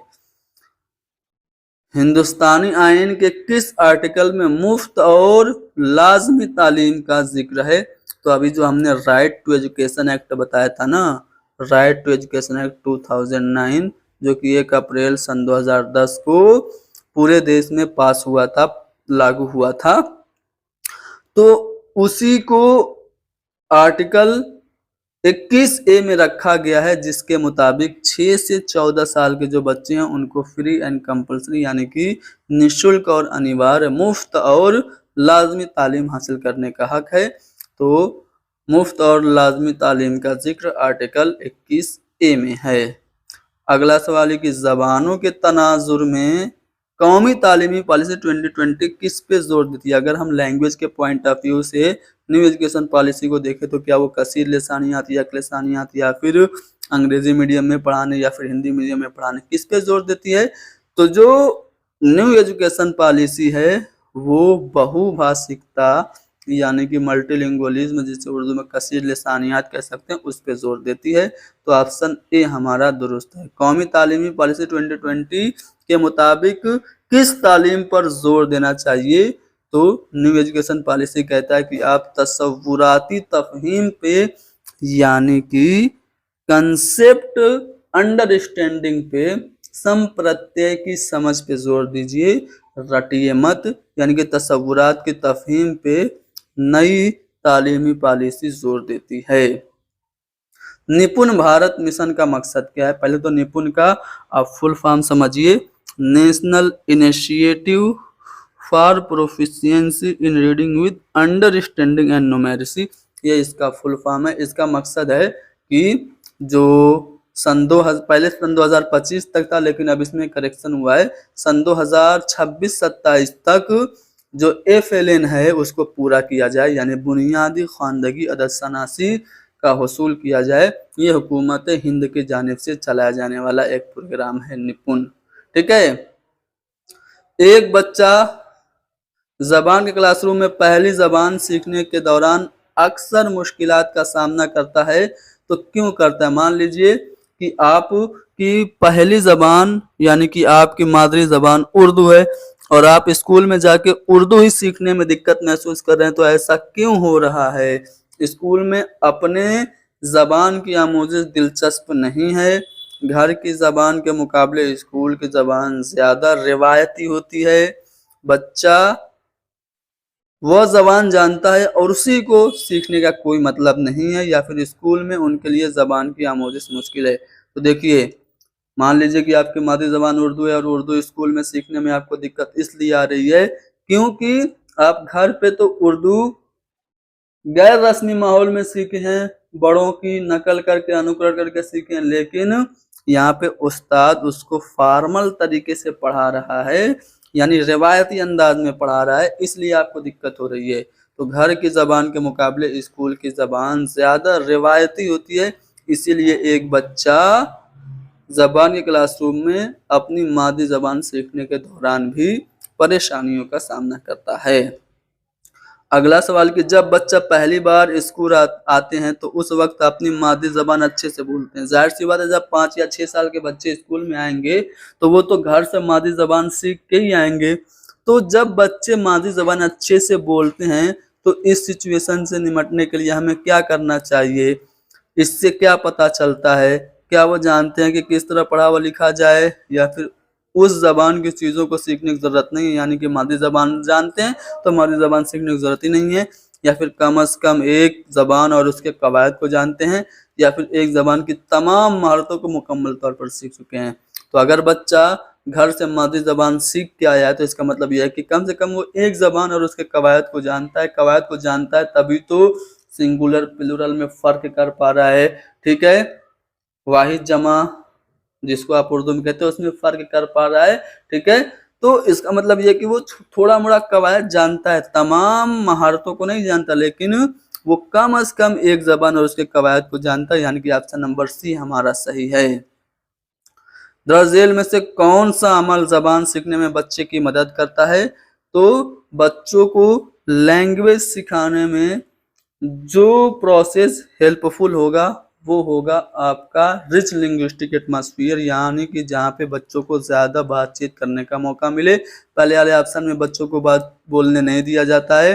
दूसरे बच्चों के साथ जब बच्चे खेलते हैं तो सही बात है, बड़ों के साथ बातचीत, और यहाँ पे जुमले को दोहराया जा रहा है। तो जब बच्चों के साथ दूसरे बच्चों के साथ एक बच्चा खेलेगा तो वो उससे इंटरेक्शन करेगा, विचारों का आदान प्रदान करेगा, तबादला ख्याल करेगा, और रिच लिंग्विस्टिक एटमॉस्फेयर उसको मिलेगा, यानी कि जबान सीखने में जो चारों ऑप्शन में मददगार है वो है दूसरे बच्चों के साथ खेलना।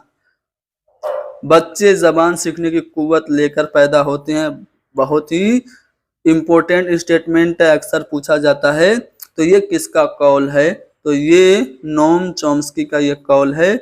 बच्चे जबान सीखने की पैदाइशी सलाहियत के साथ पैदा होते हैं, उनमें बाई बर्थ एबिलिटी होती है लैंग्वेज एक्विजिशन की, ये कह रहे हैं चॉम्स्की। इन्होंने LAD का कंसेप्ट दिया, साथ ही साथ इन्होंने यूनिवर्सल ग्रामर एक बात कही, वो क्या है आगे सवाल आएगा तो मैं एक्सप्लेन करूंगा। चलो, LAD इसका फुल फॉर्म मैंने अभी बताया ना कि चॉम्स्की ने इसको कंसेप्ट को दिया, तो इसका फुल फॉर्म है लैंग्वेज एक्विजिशन डिवाइस, यानी कि ऑप्शन नंबर 2 हमारा सही है। हर बच्चा नहवी उसूल के एक निज़ाम जिसे आलमगीर कवायद कहा जाता है से लैस होता है। यह किससे मुताल्लिक है? देखिए, ये जो आलमगीर कवायद है इसी को यूनिवर्सल ग्रामर कहते हैं, यानी कि बच्चे के माइंड में एक फितरी सॉफ्टवेयर होता है जिसकी वजह से बच्चा लैंग्वेज एक्विजिशन करता है। ये बात इन्होंने कही चॉम्स्की ने। तो ये जो फितरी सॉफ्टवेयर होता है जिसकी वजह से बच्चा जबान को अपने आप सीख जाता है, ये किससे रिलेटेड है? तो ये LAD से रिलेटेड है। अब LAD को अंग्रेजी में तो हम लैंग्वेज एक्विजिशन डिवाइस कहते हैं, उर्दू में क्या कहेंगे? तो इसको हम उर्दू में कहेंगे जबान के इक्तिसाब की आलयकार, ठीक है, यानी लैंग्वेज एक्विजिशन डिवाइस। तो ये जो आलमी कवायद आलमगीर कवायद होता है यानी यूनिवर्सल ग्रामर होता है, ये रिलेटेड होता है LAD यानी कि जबान के इक्तिसाब के आला कार से। अगला सवाल है कि नोम चोम्स्की के मुताबिक बच्चे पैदाइशी एतबार से जबान सीखने की सलाहियत रखते हैं क्योंकि वह डैश की सलाहियत रखते हैं। तो वो यूनिवर्सल ग्रामर यानी कि आलमी कवायद या आलमगीर कवायद की सलाहियत रखते हैं। इसी वजह से बच्चे पैदाइशी एतबार से ही जबान सीखने की एबिलिटी रखते हैं। तो यहाँ पे चौमस्की से रिलेटेड 2-3 सवाल जो बनते थे मैंने आप लोगों को करा दिया। इससे बाहर कुछ नहीं आएगा। क्लास पसंद आ रही है तो लाइक कर दो ना। शेयर किया कि नहीं किया, शेयर करिए। और आप चैनल को सब्सक्राइब नहीं करते हैं, मैं कहता नहीं हूँ तो आप करते नहीं हैं, कर दिया कीजिए ना। चलो, जबान के हुसूल याबी से मुराद इंसानी दिमाग की अंदरूनी सलाहियत की वजह से मादरी जबान या डैश जबान सीखना है।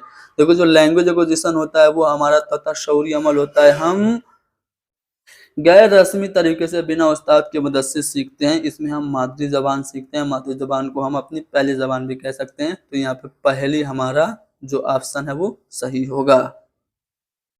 1963 का जो ऑफिशियल लैंग्वेज एक्ट है उसमें ये ऐलान किया गया कि जो अंग्रेजी होगी वो बतौर माविन सरकारी जबान होगी। ठीक है, मरकजी माविन जबान होगी। ठीक है, यानी कि एसोसिएटिव ऑफिशियल लैंग्वेज होगी। आर्टिकल 343(2) में ये बात कही गई है कि अंग्रेजी जो होगी वो माविन सरकारी जबान यानी कि एसोसिएटिव ऑफिशियल लैंग्वेज है। अगले सवाल में आपसे पूछा जा रहा है, कहानी सुनाने के बाद एक टीचर तलबा से कहता है कि आप कहानी के इख्तिताम को चेंज करिए, तो इस तरह से बच्चों को क्या चीज करने में मदद मिलेगी? कवायद को बेहतर ढंग से समझने में मदद मिलेगी, या फिर कुतुब खाना की हवाला जाती महारत के फ़रोग में, मुअल्लिम की असलियत की जांच में, या फिर तख्लीकी और तखय्युली बनने में। देखिए, मान लो मैंने एक कहानी आपको सुनाई कछुआ और खरगोश की, जिसमें कछुआ जीत जाता है।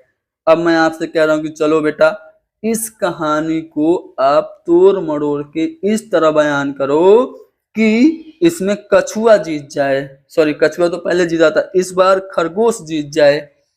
तो आप जब इस कहानी में इसके एंड को बदलेंगे, इख्तिताम को बदलेंगे, तो इससे आपको बेनिफिट ये होगा कि आपका इमेजिनेशन पावर बढ़ेगा, साथ ही साथ आप में क्रिएटिविटी आएगी, यानी कि सृजनात्मकता और कल्पनाशीलता आपकी बढ़ेगी। तखय्युली और तख्लीकी बनने में आपको ये जो प्रोसेस मैंने आपको दिया है आपके लिए हेल्पफुल होगा, यानी ऑप्शन डी हमारा सही है।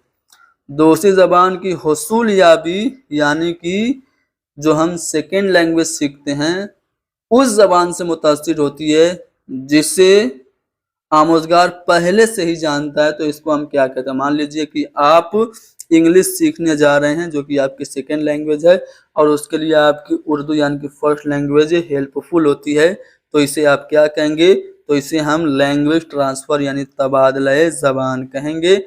अगले सवाल में पूछा जा रहा है कि कौन सा तरीका मिसाल से उसूलों की नजरिया पर मबनी, यानी कि पहले ही बच्चों को रूल दिया जाए और फिर उस पर एग्जाम्पल कराए जाएं।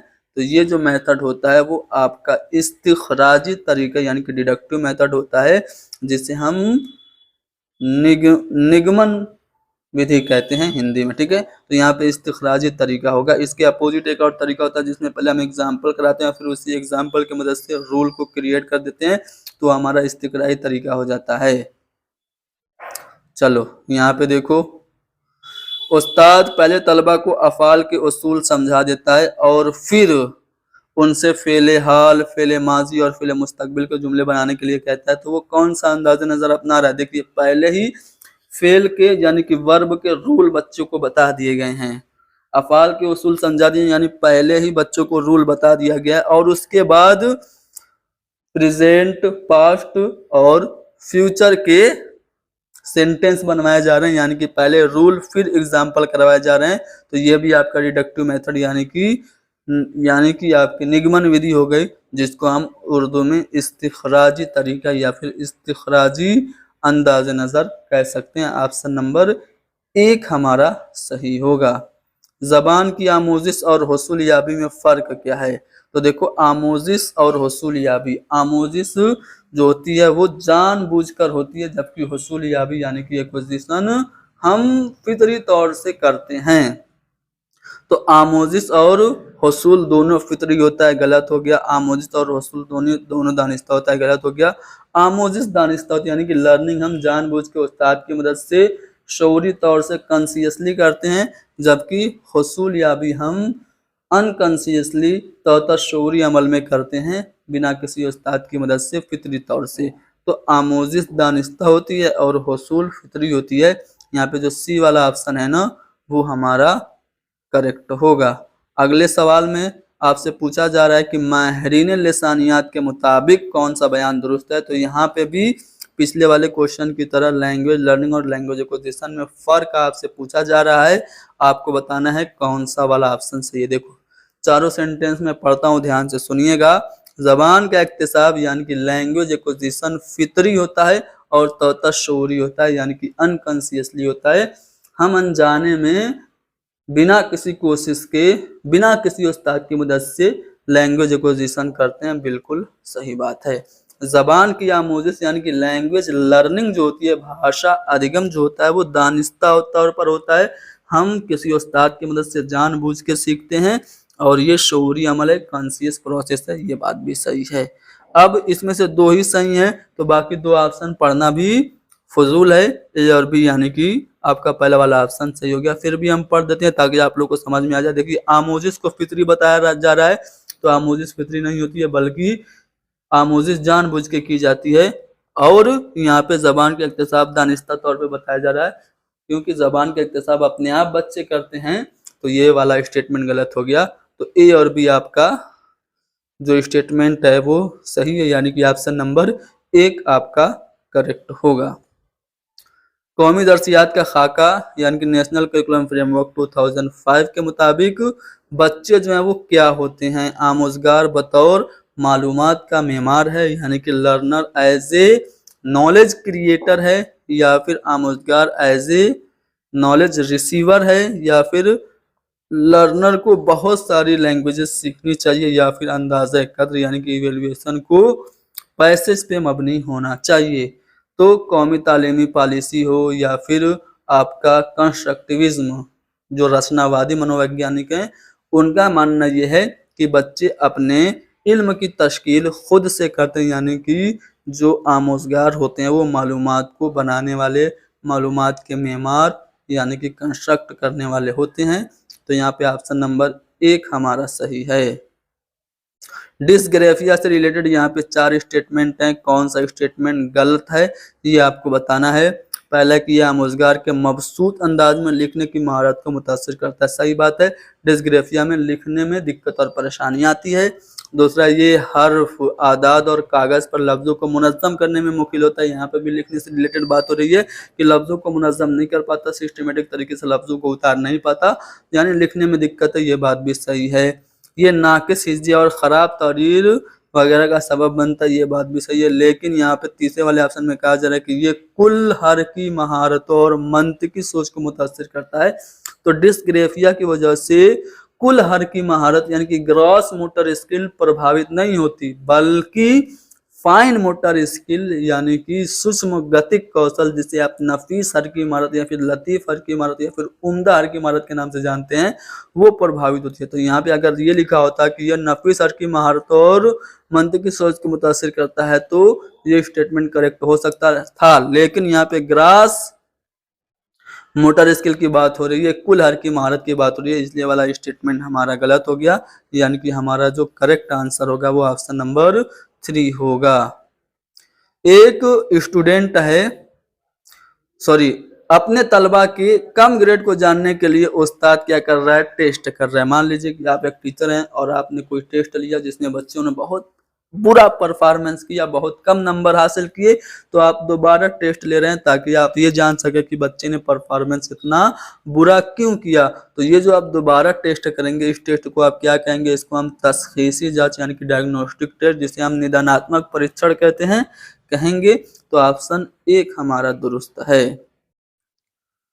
अगला सवाल ये है कि ज़बान का एक उस्ताद आमतौर पर अपनी क्लास को कुछ हालात, सवालात और तजर्बात वगैरह बयान करके शुरू करता है। एज़ ए टीचर जब भी आप क्लास को शुरू करते हैं तो अपने एक्सपीरियंसेस शेयर करते हैं, कुछ सिचुएशन बच्चों के सामने रखते हैं और कुछ क्वेश्चंस करते हैं।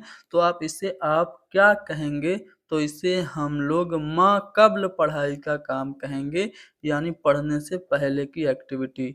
ऑप्शन नंबर 1 हमारा सही है।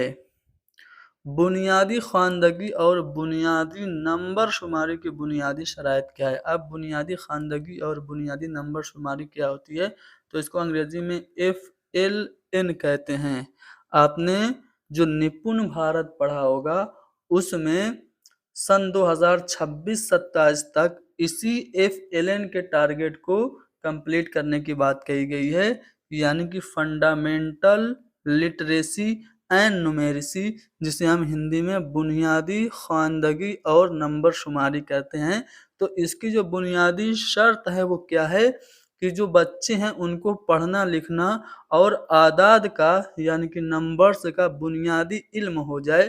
तो ऑप्शन नंबर 2 हमारा सही होगा। ज़बान और जिस्मानी हरकत में तालमेल पर मबनी जो तरीक़ेकार है उसे हम लोग क्या कहते हैं? यानी कि आप बोल रहे हैं और साथ-साथ अपने जिस्म का आज़ाओ जवारे भी हरकत दे रहे हैं, अपनी बॉडी को भी आप मूव कर रहे हैं, तो इसे हम कहते हैं टोटल फ़िज़िकल रिस्पॉन्स, यानी कि कुल जिस्मानी रद्द-ए-अमल। अगले सवाल में ये आपसे पूछा जा रहा है कि कवायद सिखाने में तलबा की मदद के लिए जो हम अमली कामों का डिज़ाइन तैयार करते हैं, इसके हवाले से कौन-सा बयान सबसे ज़्यादा मुनासिब है? मान लीजिए कि आप कवायद पढ़ाना चाहते हैं और कवायद पढ़ाने से पहले आप प्रैक्टिकली कामों का कुछ डिज़ाइन तैयार करते हैं, तो ये जो डिज़ाइन हो कैसी हो? मीनिंगफुल हो या फिर इसमें बहुत सारी इन्फॉर्मेशन हो या फिर उस्ताद के पॉइंट ऑफ व्यू से मीनिंगफुल हो या फिर इसका कोई न कोई सोशल बैकग्राउंड हो या समाजी अमल इसका ना हो, इसका कोई समाजी अमल ना हो। तो कवायद सिखाने में तलबा की मदद के लिए जो हम डिज़ाइनों का इस्तेमाल करते हैं, जो हम अमली काम तैयार करते हैं, तो वो हमेशा बामानी होना चाहिए, यानी ऑप्शन नंबर 1 हमारा सही है। दर्ज झेल में से कौन-सा तआवुनी अमल पढ़ने से पहले की सरगर्मी है? तो पढ़ने से पहले की सरगर्मी क्या मतन को दूसरे अल्फाज में बयान करने का अमल है या फिर पेशन गोई के इस्तेमाल का अमल है या तलबा से मतन की तलखीस बयान करने के लिए कहना है? तो यही सही होगा, यानी कि जब आप कोई भी सबक पढ़ने जा रहे हैं तो पढ़ने से पहले का जो अमल है वो यही है कि आप स्टूडेंट से समरी बयान करने के लिए कहें, यानी कि ऑप्शन नंबर 3 हमारा सही होगा। प्राइमरी लेवल पे पढ़ने की सलाहियत की जांच के लिए यानी कि रीडिंग स्किल के इवैल्यूएशन के लिए सबसे ज़्यादा मुनासिब क्या है? तो मतन की समझ। याद रखिएगा, मतन का पढ़ना सिर्फ हुरूफ की अदायगी नहीं है बल्कि मानी भी मालूम करना, यानी मतन की समझ को भी जानना है। फितरी ज़बान में सियाक से मतन का आगाज़ जो है वो क्या होता है? तो वो एक मुस्तनद मतन यानी कि ऑथेंटिक टॉपिक होता है। जब हम फितरी ज़बान में सियाक से मतन का आगाज़ करते हैं तो वो मतन होता है मुस्तनद मतन। अगले सवाल में पूछा जा रहा है एक पैसेज जो कि नीम पे है। इस पैसेज को हल करने के लिए पहले हम सवालात देखते हैं, फिर पैसेज को हल करेंगे। पूछा जा रहा है किस दरख्त को सीधे तने वाला खूबसूरत और सदाबहार कहा जाता है? दूसरा सवाल है कि नीम को कौन सी रोशनी पसंद है? नीम को कौन सी रोशनी पसंद है? अगले सवाल में पूछा जा रहा है कि नीम दूसरे दरख्तों के मुकाबले में क्या ज्यादा खारिज करता है? अगले सवाल में नीम का दरख्त किसकी कटाई रोकने में मदद करता है और काम देता है? और साथ ही साथ पूछा जा रहा है कि ऑक्सीजन किसकी सेहत के लिए बहुत ज़्यादा फायदेमंद है? और सख्त का मुतजाद आपसे पूछा जा रहा है, तो ये तो ऐसा सवाल है जिसके लिए पैसेज पढ़ने की ज़रूरत नहीं है। सख्त का मुतजाद नर्म हो जाएगा। अब हमने कुछ सवालात पढ़े कि ऑक्सीजन किसकी सेहत के लिए ज़रूरी है, नीम का दरख्त किसकी कटाई रोकने के काम आता है, नीम दूसरे दरख्तों के मुकाबले में क्या ज़्यादा खारिज करता है, नीम कौन सी रोशनी पसंद करता है, ठीक है, और किस दरख्त को सीधा और खूबसूरत और सदाबहार कहा जाता है। तो ये सवाल हमारे ज़हन में बैठ चुके हैं। अब पैसेज को पढ़ते हैं। देखिए, नीम हिंदुस्तान में हर जगह पाया जाता है। यह सीधे तने वाला खूबसूरत और सदाबहार दरख्त है। तो सीधे तने वाला खूबसूरत और सदाबहार दरख्त कौन है? नीम है। यानी कि यहाँ पे हमारा जो पहला वाला ऑप्शन है वो दुरुस्त हो गया। अगले सवाल में पूछा गया है कि रोशनी किसको पसंद है? नीम को किसकी रोशनी पसंद है? तो इसे सूरज की रोशनी पसंद है। तो नीम को पसंद है सूरज की रोशनी, यानी कि ऑप्शन 2 हमारा सही हो गया। नीम दूसरे दरख्तों के मुकाबले क्या खारिज ज्यादा करता है? तो यहाँ पे लिखा हुआ ये दूसरे दरख्तों के मुकाबले ऑक्सीजन ज्यादा निकलता है। तो जैसा कि आप जानते हैं कि नीम के दरख्त से ऑक्सीजन ज्यादा निकलता है। तो ऑप्शन 1 हमारा सही होगा। अगले सवाल में आपसे क्या पूछा गया है कि किसकी कटाई को रोकने के काम आता है नीम का पेड़? तो अगर आप लोग देखेंगे तो यहाँ पे नीम का दरख्त कहीं भी और किसी भी मिट्टी में उगाया जा सकता है। नर्म और अच्छी मिट्टी की जमीन से लेकर पथरीली, पहाड़ी और सख्त जमीनों में भी ये जिंदा रहता है। ये जमीन की कटाई को रोकने में काम देता है। यानी कि नीम का जो पेड़ है वो किस में काम देता है? तो जमीन की कटाई को रोकने में। यानी कि आपका जो तीसरा वाला ऑप्शन है वो सही है। ये जो नीम ऑक्सीजन निकालता है ये किसके लिए फायदेमंद है? तो इंसानी सेहत के लिए बहुत ज़रूरी और फायदेमंद है। तो आपका जो इंसानी सेहत के लिए जो पहला वाला ऑप्शन है वो हमारा सही हो जाएगा कि ऑक्सीजन किसकी सेहत के लिए बहुत ज़रूरी और फायदेमंद है? तो इंसानी सेहत के लिए। तो इस तरह से हम पैसेज के सवालात आसानी से हल कर सकते हैं। पहले हम क्वेश्चंस पढ़ेंगे, बाद में पैसेज पढ़ेंगे, और बाद में जब पैसेज पढ़ेंगे तो सवाल हमारे ध्यान में रहेंगे तो आसानी से आंसर ढूंढने में मदद मिलेगी। लैंग्वेज के इवैल्यूएशन के बारे में कौन सही है? देखो, ज़बान, आमोज़गारों की हुसूल-याबी, आमोज़गारों की कवायद की मालूमात की जाँच, या फिर आमोज़गारों की ज़बान की महारत का अंदाज़ा कद्र, या फिर ये मालूम करना कि आमोज़गार क्या नहीं जानता है। तो लैंग्वेज इवैल्यूएशन के बारे में ये जो तीसरा वाला स्टेटमेंट है वो करेक्ट है। लैंग्वेज इवैल्यूएशन में हम लर्नर्स ने लैंग्वेज कितना सीखी है, उसे ज़बान की कितनी महारत हासिल हुई है, यही चेक करते हैं। यानी कि ऑप्शन नंबर 3 हमारा सही होगा। ज़बान के क्लासरूम में होने वाली गलतियों के बारे में ज़ैल में से कौन सही है? यहाँ पे गलतियों से रिलेटेड कुछ स्टेटमेंट हैं। पहला है कि गलतियाँ आमोजिश का हिस्सा हैं और आमोजगार और उस्ताद दोनों के लिए फीडबैक है। क्या ये सही है? बिल्कुल यही बात सही है। दूसरा स्टेटमेंट देखते हैं, ज़बान के इस्तेमाल में आमोजगार जहाँ और जिस वक्त गलती करें उसी वक्त उनकी इस्लाह होनी चाहिए। ये बात गलत है। आप फ़ौरन बच्चों को नहीं टोक सकते हैं, और गलतियाँ सिर्फ उस्ताद के लिए आमोजिश का हिस्सा नहीं होती है बल्कि स्टूडेंट के लिए होती हैं। गलतियाँ दूसरी ज़बान में पहली ज़बान की मुदाखलत का इशारिया भी नहीं होती हैं। याद रखिएगा, गलतियाँ शिक्षण अधिगम प्रक्रिया का अंग होती हैं, तदरीसी आमोजी अमल का हिस्सा होती हैं, और ये बच्चों को बसीरत देती हैं, और उस्ताद और स्टूडेंट दोनों के लिए ये फीडबैक का काम करती हैं। यानी कि ऑप्शन नंबर 1 हमारा सही है। तामीरियत पसंदी बतौर आमोज़ी नज़रिए, ये जो कंस्ट्रक्टिविज्म है इसका क्या मानना है? बच्चे क्लासरूम में होने वाली तदरीस से नई मालूमात हासिल करते हैं, ये कहता है कंस्ट्रक्टिविज्म। या फिर कुल्लियों की मस्क से ज़बान की आमोजिश होती है, या फिर सभी आमोजगार यकसा अंदाज में सीखते हैं, या फिर बच्चे अपने साबिका मालूमात से जोड़कर आमोजिश करते हैं? तो जी हाँ, जो तामीरियत पसंदी है उसका मानना यह है कि बच्चे अपने प्रीवियस नॉलेज से रिलेट करके नए नॉलेज को क्रिएट करते हैं। तो ऑप्शन नंबर 4 करेक्ट होगा। आमोजिश में ज़बान की मरकज़ियत का क्या मतलब है? तो दूसरे मज़ामीन की आमोजिश में भी ज़बान अहम रोल अदा करती है। यही कहलाती है आमोजिश में ज़बान की मरकज़ियत।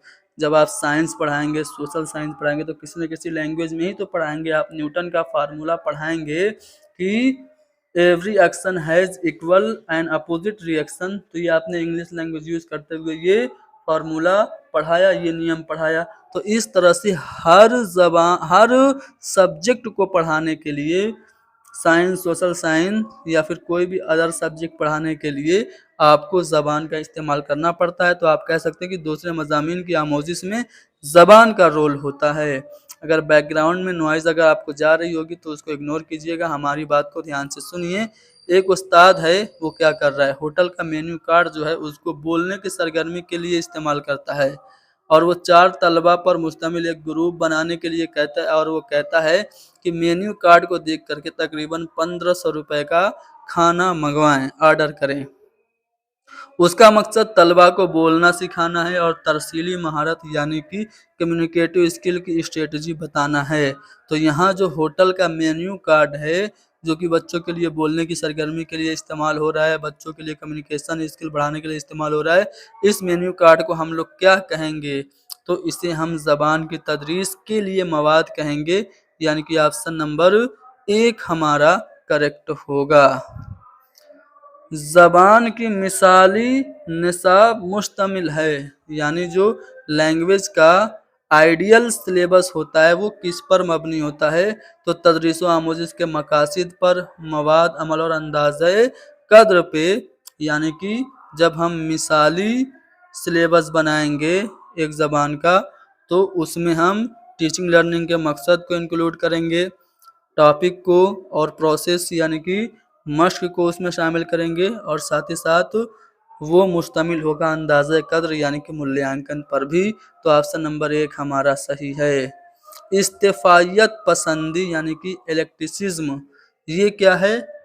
तो उस्ताद का जो हिकमत अमली है उसको अपना लेना और अपनाई गई तमाम मौसर हिकमत अमलियों को मश्क में लाना, ये कहलाता है इस्तिफ़ाइयत पसंदी, यानी कि अपनाई गई तमाम मौसर हिकमत अमलियों की मश्क करना। तो ऑप्शन नंबर 2 हमारा सही है। अगला सवाल यह है कि कौमी तालीमी पॉलिसी सन 2020 में कौन सा बयान मौजूदा है? जो हमारी राष्ट्रीय शिक्षा नीति सन 2020 है उसमें कौन सा कथन प्रस्तावित है? देखो, न्यू एजुकेशन पॉलिसी जुलाई सन 2020 में पार्लियामेंट में डॉक्टर कस्तूरी रंगन की सिफारिश से ये क्या हुई, पार्लियामेंट में पास हुई। ठीक है, तो इसमें जो रिकमेंडेड बातें हैं उनमें से एक बात यहाँ ऑप्शन में भी दी गई है, वो कौन सी है आपको पता लगाना है। पहला है कि मादरी ज़बान में तालीम हासिल करना इल्मी और तहकीकी मैदान में खलल पैदा करता है। मान लीजिए आपकी हिंदी मादरी ज़बान है और आप हिंदी में तालीम हासिल करेंगे तो इससे आप एजुकेशनल फील्ड में और रिसर्च की फील्ड में इससे रुकावट होगी, या फिर बच्चों को अंग्रेज़ी ज़बान को बतौर ज़बान अव्वल बोलने के लिए हौसला अफजाई करनी चाहिए। क्या हमें अंग्रेज़ी को एज ए फर्स्ट लैंग्वेज बोलने के लिए मोटिवेट करना चाहिए? अरे बाबा, क्यों हम अंग्रेज़ी बोले? हमारी मादरी ज़बान उर्दू है, हमारी मादरी ज़बान हिंदी है, हमने बचपन से उर्दू या हिंदी बोली है, तो एज ए फर्स्ट लैंग्वेज हम अंग्रेज़ी को क्यों बोलेंगे? बिल्कुल नहीं बोलेंगे। ठीक है, तीसरा ऑप्शन है कि तलबा के लिए कसीर लिसानी होने के मुतअद्दिद इदराकी फ़ायदे हैं। तो अगर आप न्यू एजुकेशन पॉलिसी की बात करेंगे तो न्यू एजुकेशन पॉलिसी में कसीर लिसानियत को, मल्टीलिंगुअलिज्म को, बहुभाषिकता को काफ़ी ज़्यादा इम्पोर्टेंस दिया गया है और ये कहा गया है कि बच्चों को उनकी मादरी ज़बान में पढ़ाया जाए। और चूँकि हिंदुस्तान एक कसीर लिसानी मुल्क है और हिंदुस्तानी मुल्क के ज़्यादातर क्लासेस जो होते हैं वो कसीर लिसानी यानी कि मल्टीलिंगुअल होते हैं, इसलिए तलबा को कसीर लिसानी होना चाहिए। जब तलबा कसीर लिसानी होंगे तो कसीर लिसानी होने के मुतअद्दिद इदराकी फ़ायदे यानी कि कॉग्निटिव बेनिफिट्स भी उनको मिलेंगे, यानी कि हमारा जो सी वाला ऑप्शन है वो सही है। चौथा वाला ऑप्शन गलत क्यों है, देख लेते हैं। ज़ू लिसानी नज़रिया बच्चों में उलझन पैदा करता है। जो बाइलिंगुअलिज्म है या जो बाइलिंगुअल मेथड है, क्या वह बच्चों में उलझन पैदा करता है? जी नहीं। मादरी ज़बान सीखने में खलल बिल्कुल नहीं डालती है। मादरी ज़बान तो सीखने में स्वाभाविकता, फितरीपन, नेचुरलिटी लाती है। यानी कि हमारा जो सी वाला ऑप्शन है जो मैंने आपको बताया सही जवाब होगा। चलो आगे बढ़ते हैं। लेव वाइगोस्की ने बच्चे के खुद से बात करने के अमल को कौन सा लफ्ज़ कहा है, यानी कि अगर कोई भी बच्चा किसी काम को करते हुए खुद से बात कर रहा है तो उसको वाइगोस्की ने क्या कहा है? क्या उसको बुलंद ख़ानी कहा है, अनायत कहा है, मचान बंदी यानी कि स्कैफोल्डिंग का, या फिर निजी तकरीर का है? तो निजी तकरीर, प्राइवेट स्पीच, व्यक्तिगत भाषण यहाँ पे हमारा सही जवाब होगा। लेव वाइगोस्की के मुताबिक कोई बच्ची, मान लीजिए कि छोटी बच्ची है, कपड़े को प्रेस कर रही है और ख़ुद से बात कर रही है, तो ये जो खुद से वो बात कर रही है ये क्या है? निजी तकरीर है। इसी चीज़ को पियाजे क्या कह रहे हैं? इसी चीज़ को पियाजे अनायत कहते हैं, ईगोसेंट्रिज्म, अहम केंद्रिता कहते हैं। तो अगर यहाँ पे पियाजे होता तो आपका जवाब ऑप्शन बी हो जाता। ऑप्शन में एक लफ्ज़ आपको स्कैफोल्डिंग दिख रहा होगा, ठीक है, स्कैफोल्डिंग नहीं, मचान बंदी लिखा है। तो मचान बंदी को अंग्रेज़ी में स्कैफोल्डिंग कहते हैं। और स्कैफोल्डिंग आप सभी लोग जानते हैं एक टेम्परेरी हेल्प होती है जो ज़रूरत पड़ने पे कोई भी तजर्बाकार फ़र्द नन्हे आमोज़गार को देता है, ठीक है। तो वो हमारी मचान बंदी, पाड़, ढांचा या फिर स्कैफोल्डिंग कहलाती है। तो यहाँ पे जो जवाब होगा वो चौथा वाला ऑप्शन होगा। स्कैफोल्डिंग ऑप्शन में था तो मैंने समझा दिया। चलो, मुसलसल और जामे अंदाज़े कद्र का बुनियादी मकसद क्या है? CCE continuous and comprehensive evaluation का जो मेन ऑब्जेक्टिव है वो क्या है? तलबा की कारकर्दगी का एक दूसरे से मुआजना करना, कंपैरिजन करना, या फिर तलबा की तफहीम का अंदाज़ा करना और निसाब और फ़न तालीम को उसके मुताबिक ढालना। यानी कि बच्चे समझ रहे हैं कि नहीं समझ रहे हैं इसको चेक करना और फिर करिकुलम को और पेडागोजी को बच्चों की समझ के मुताबिक ढालना, या फिर तलबा को उनकी कारकर्दगी के मुताबिक दर्जा बंदी करना, स्टूडेंट्स का क्लासिफिकेशन कर देना, छात्रों का वर्गीकरण कर देना, या फिर तलबा को किसी मजमून में पास या फेल करार देना। तो जो CCE है उसका मकसद यही होता है कि जो स्टूडेंट की तफहीम, बच्चे ने कितना सीखा, कैसे सीखा, ये चेक करते हैं हम मुसलसल और जामे अंदाज़ा कद्र में। यानी कि तलबा की तफहीम का अंदाज़ा करना और निसाब और फ़न तालीम को बच्चे की तफहीम के मुताबिक ही डाल देना, यही सतत और व्यापक मूल्यांकन यानी कि मुसलसल और जामे अंदाज़ा कद्र का बुनियादी मकसद है। शमूलियती तालीम से मुराद क्या है? इनक्लूसिव एजुकेशन यानी कि समावेशी कक्षा से मुराद क्या है? क्या वो जो इकोनॉमिकली वीक शेड्यूल के जो स्टूडेंट्स हैं उनका रिजर्वेशन, उनका आरक्षण सिर्फ सरकारी स्कूल में उनको मिले, या फिर शमूलियती तालीम से मुराद है कि सरकारी स्कूल में सिर्फ अंग्रेज़ी पढ़ाई जाए, या फिर जो डिसेबल स्टूडेंट्स हैं, जो माजूर बच्चे हैं, उनको सिर्फ स्पेशल स्कूल में ही पढ़ाया जाए, या फिर काबिलियत से परे होकर सभी बच्चों को अच्छी मेयारी तालीम या फिर अच्छी तालीम मुहैया कराई जाए, गुड एजुकेशन या क्वालिटी एजुकेशन प्रोवाइड कराई जाए। तो जो शमूलियती तालीम है उसमें यही बात है।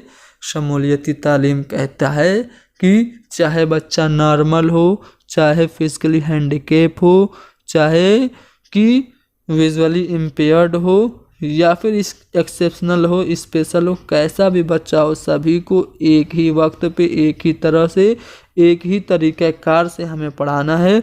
बच्चों में डिस्क्रिमिनेट नहीं करना है, बच्चों को बहुत ज़्यादा हमदर्दी से नहीं देखना है, ठीक है। तो काबिलियत से परे होकर सभी बच्चों को अच्छी तालीम मुहैया कराई जाए, यही इंक्लूसिव एजुकेशन, शमूलियाती तालीम का मतलब है।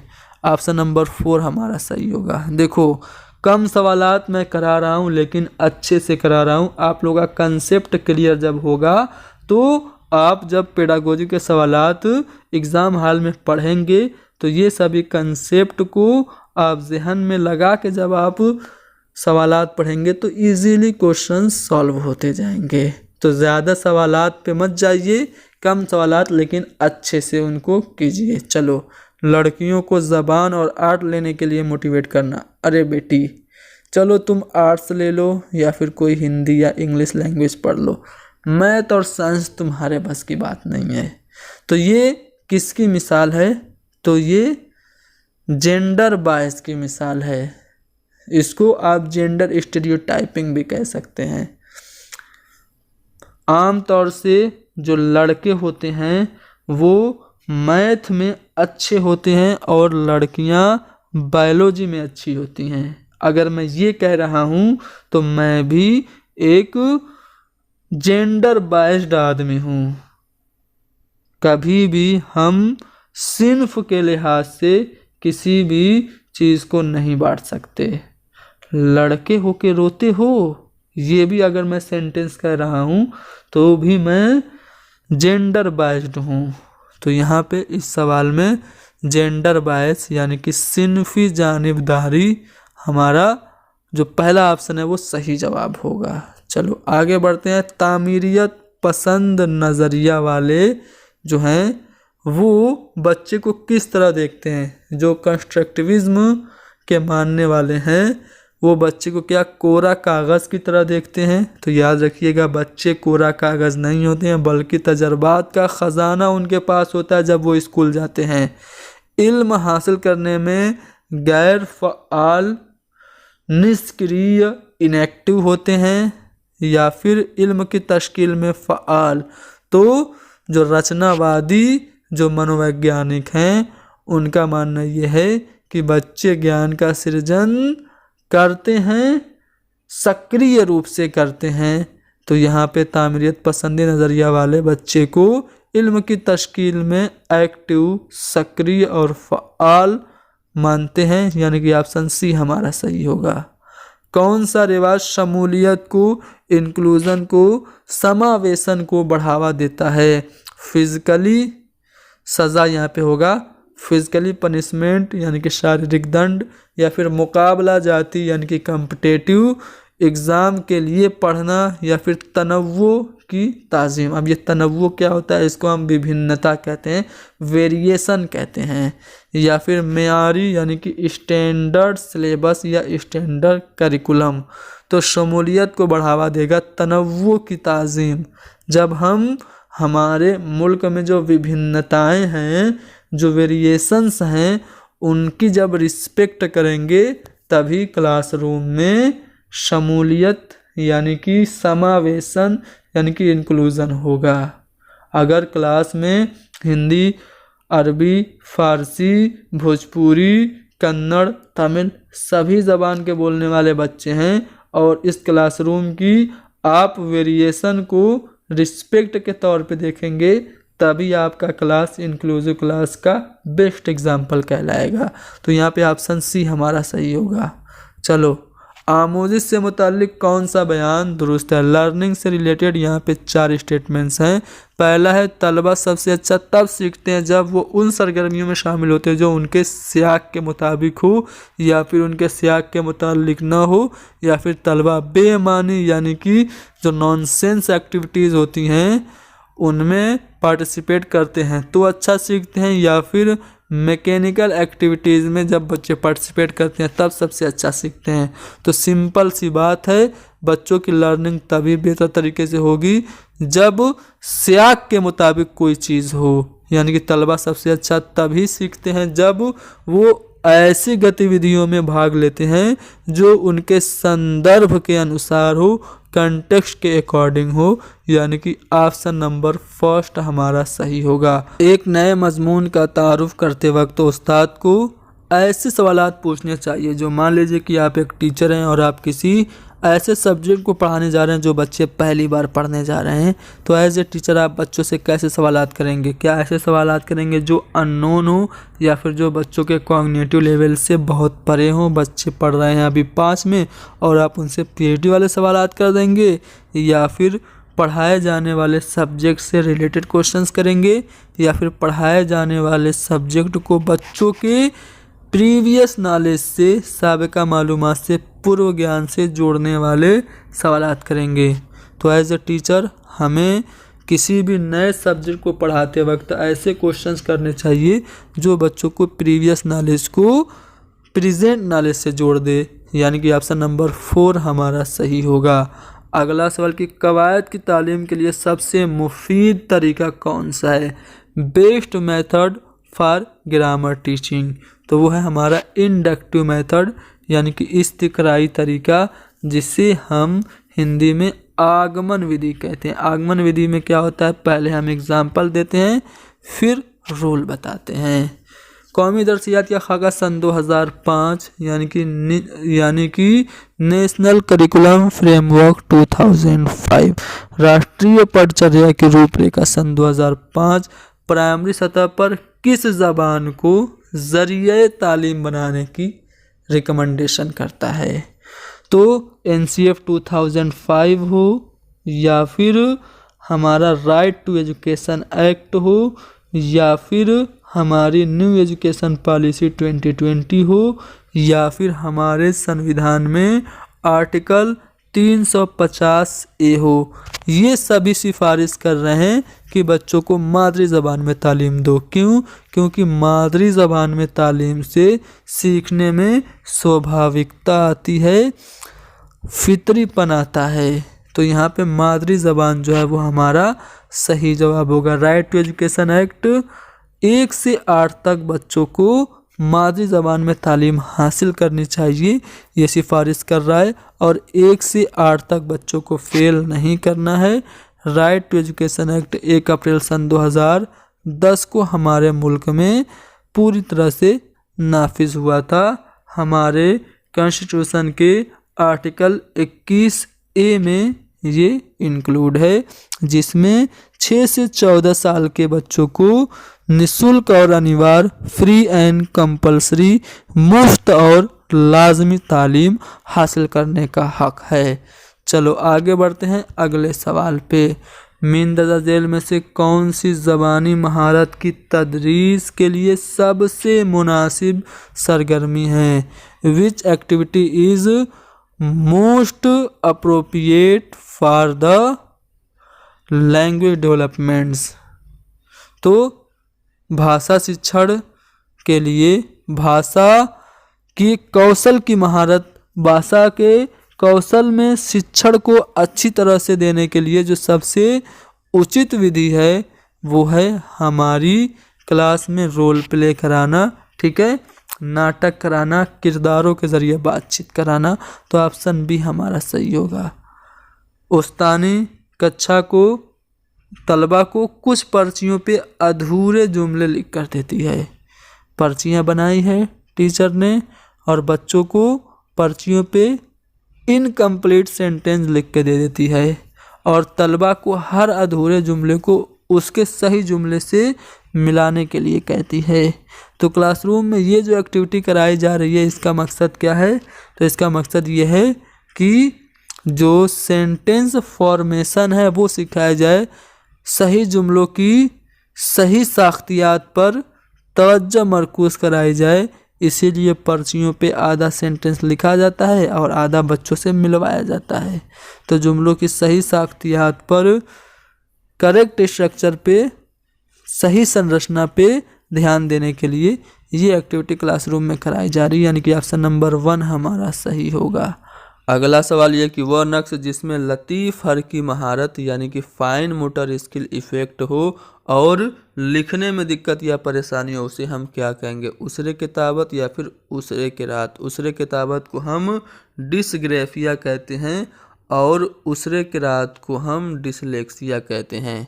तो लिखने में दिक्कत या परेशानी होगी और फाइन मोटर स्किल इफ़ेक्ट होगी तो क्या होगा? फाइन मोटर स्किल का एग्जाम्पल आप सभी लोग जानते हैं, उम्दा जो हर की महारत है, जो सूक्ष्म गति कौशल है, उसका उदाहरण है लिखना। और यहाँ पे लिखने में दिक्कत है यानी कि बच्चे को उसरे किताबत यानी कि डिसग्रेफिया है। ठीक है, अगले सवाल पे चलते हैं। किसी सबक को पढ़ाने के लिए एक टीचर बहुत सारे एग्जाम्पल्स देती है और बहुत सारे एग्जाम्पल देने के बाद एग्जाम्पल से जो जानकारी हासिल हुई है उसी जानकारी की बुनियाद पे नए रूल्स को, नए नियमों को बना देती है। तो इस अमल में ये जो उस्तानी तरीका अपना रही है ये कौन सा तरीका है? क्या ये इस्तिक़राई तरीका यानी कि इंडक्टिव मेथड है, आगमन विधि है, या फिर ये इस्तिख़राजी तरीका यानी कि डिडक्टिव मेथड यानी कि निगमन विधि है, या फिर ये संप्रेषण विधि यानी कि तरसीली तरीका, या फिर कम्युनिकेटिव स्किल है, या फिर ये कुल तबई रद्द अमल यानी कि टोटल फिजिकल रिस्पॉन्स है। तो पहले एग्जाम्पल देना, फिर इसी एग्जाम्पल के बेस पे रूल बना देना, ये तरीका कहलाता है आपका इंडक्टिव मेथड यानी कि इस्तिक़राई तरीका। याद रखिएगा, इस्तिक़राई तरीका ग्रामर पढ़ाने के लिए सबसे बेहतर तरीका माना जाता है। कौन एक तामीराती क्लासरूम की, एक कंस्ट्रक्टिव क्लासरूम की, एक संरचनावादी कक्षा की विशेषता, क्वालिटी और खसूसियत है? सीखने के अमल में आमोज़गारों का गैर फ़आल होना यानी कि लर्निंग प्रोसेस में जो लर्नर्स हैं वो इनएक्टिव होंगे। तो ये एक तामीराती क्लास यानी कि कंस्ट्रक्टिव क्लास की एक क्वालिटी है। या फिर दरसी किताब को याद करने पे जो टेक्स्ट बुक है, जो पाठ्य पुस्तक है, उसको याद करने पे जोर दिया जाएगा। या फिर क्लास में स्टूडेंट से क्वेश्चन पूछने के लिए डिमोटिवेट किया जाएगा। या फिर क्लास में बच्चों के प्रीवियस नॉलेज का यूज़ नई जानकारी को बनाने में, क्रिएट करने में इस्तेमाल किया जाएगा। तो याद रखिएगा, जो संरचनावादी कक्षा होती है उसमें हम बच्चों के पूर्व ज्ञान का इस्तेमाल नए ज्ञान के निर्माण में करते हैं, यानी कि ऑप्शन नंबर 4 हमारा सही होगा। हिंदुस्तान में उर्दू ज़बान के मुतालिक कौन सा बयान दुरुस्त है?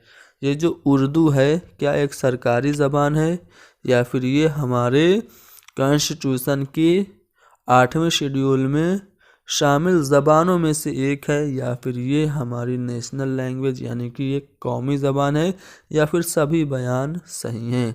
तो देखो, उर्दू जो है याद रखिएगा हमारे संविधान की 8वीं अनुसूची में शामिल 22 ज़बानों में से एक ज़बान है। कितनी ज़बानें हमारे संविधान में शामिल हैं? तो 8वीं अनुसूची में 22 ज़बानें शामिल हैं, और इन्हीं 22 ज़बानों में से एक उर्दू भी है। तो यहाँ पे जो दूसरा वाला बयान है कि ये आईने हिंद के 8वें शेड्यूल में शामिल ज़बानों में से एक है, ये बिल्कुल सही है। याद रखिएगा, उर्दू हमारी सरकारी ज़बान और कौमी ज़बान नहीं है। अगले सवाल पे चलते हैं। इम्तिहान में कम नंबर हासिल करने वाले तलबा को आप क्या करेंगे उसके साथ? अगर बच्चे ने परफॉर्मेंस बहुत ही बुरी की तो क्या उसे एक स्पेशल स्कूल में भेज देंगे, या फिर सिर्फ उसे खेल की ट्रेनिंग देंगे? तुम्हारे पढ़ने का बस की बात नहीं है, चलो तुम खेल में अपना ध्यान दो, या फिर उसे पनिशमेंट करेंगे, या फिर उसकी इनफरादी ज़रूरियात के मुताबिक उसकी मदद करेंगे?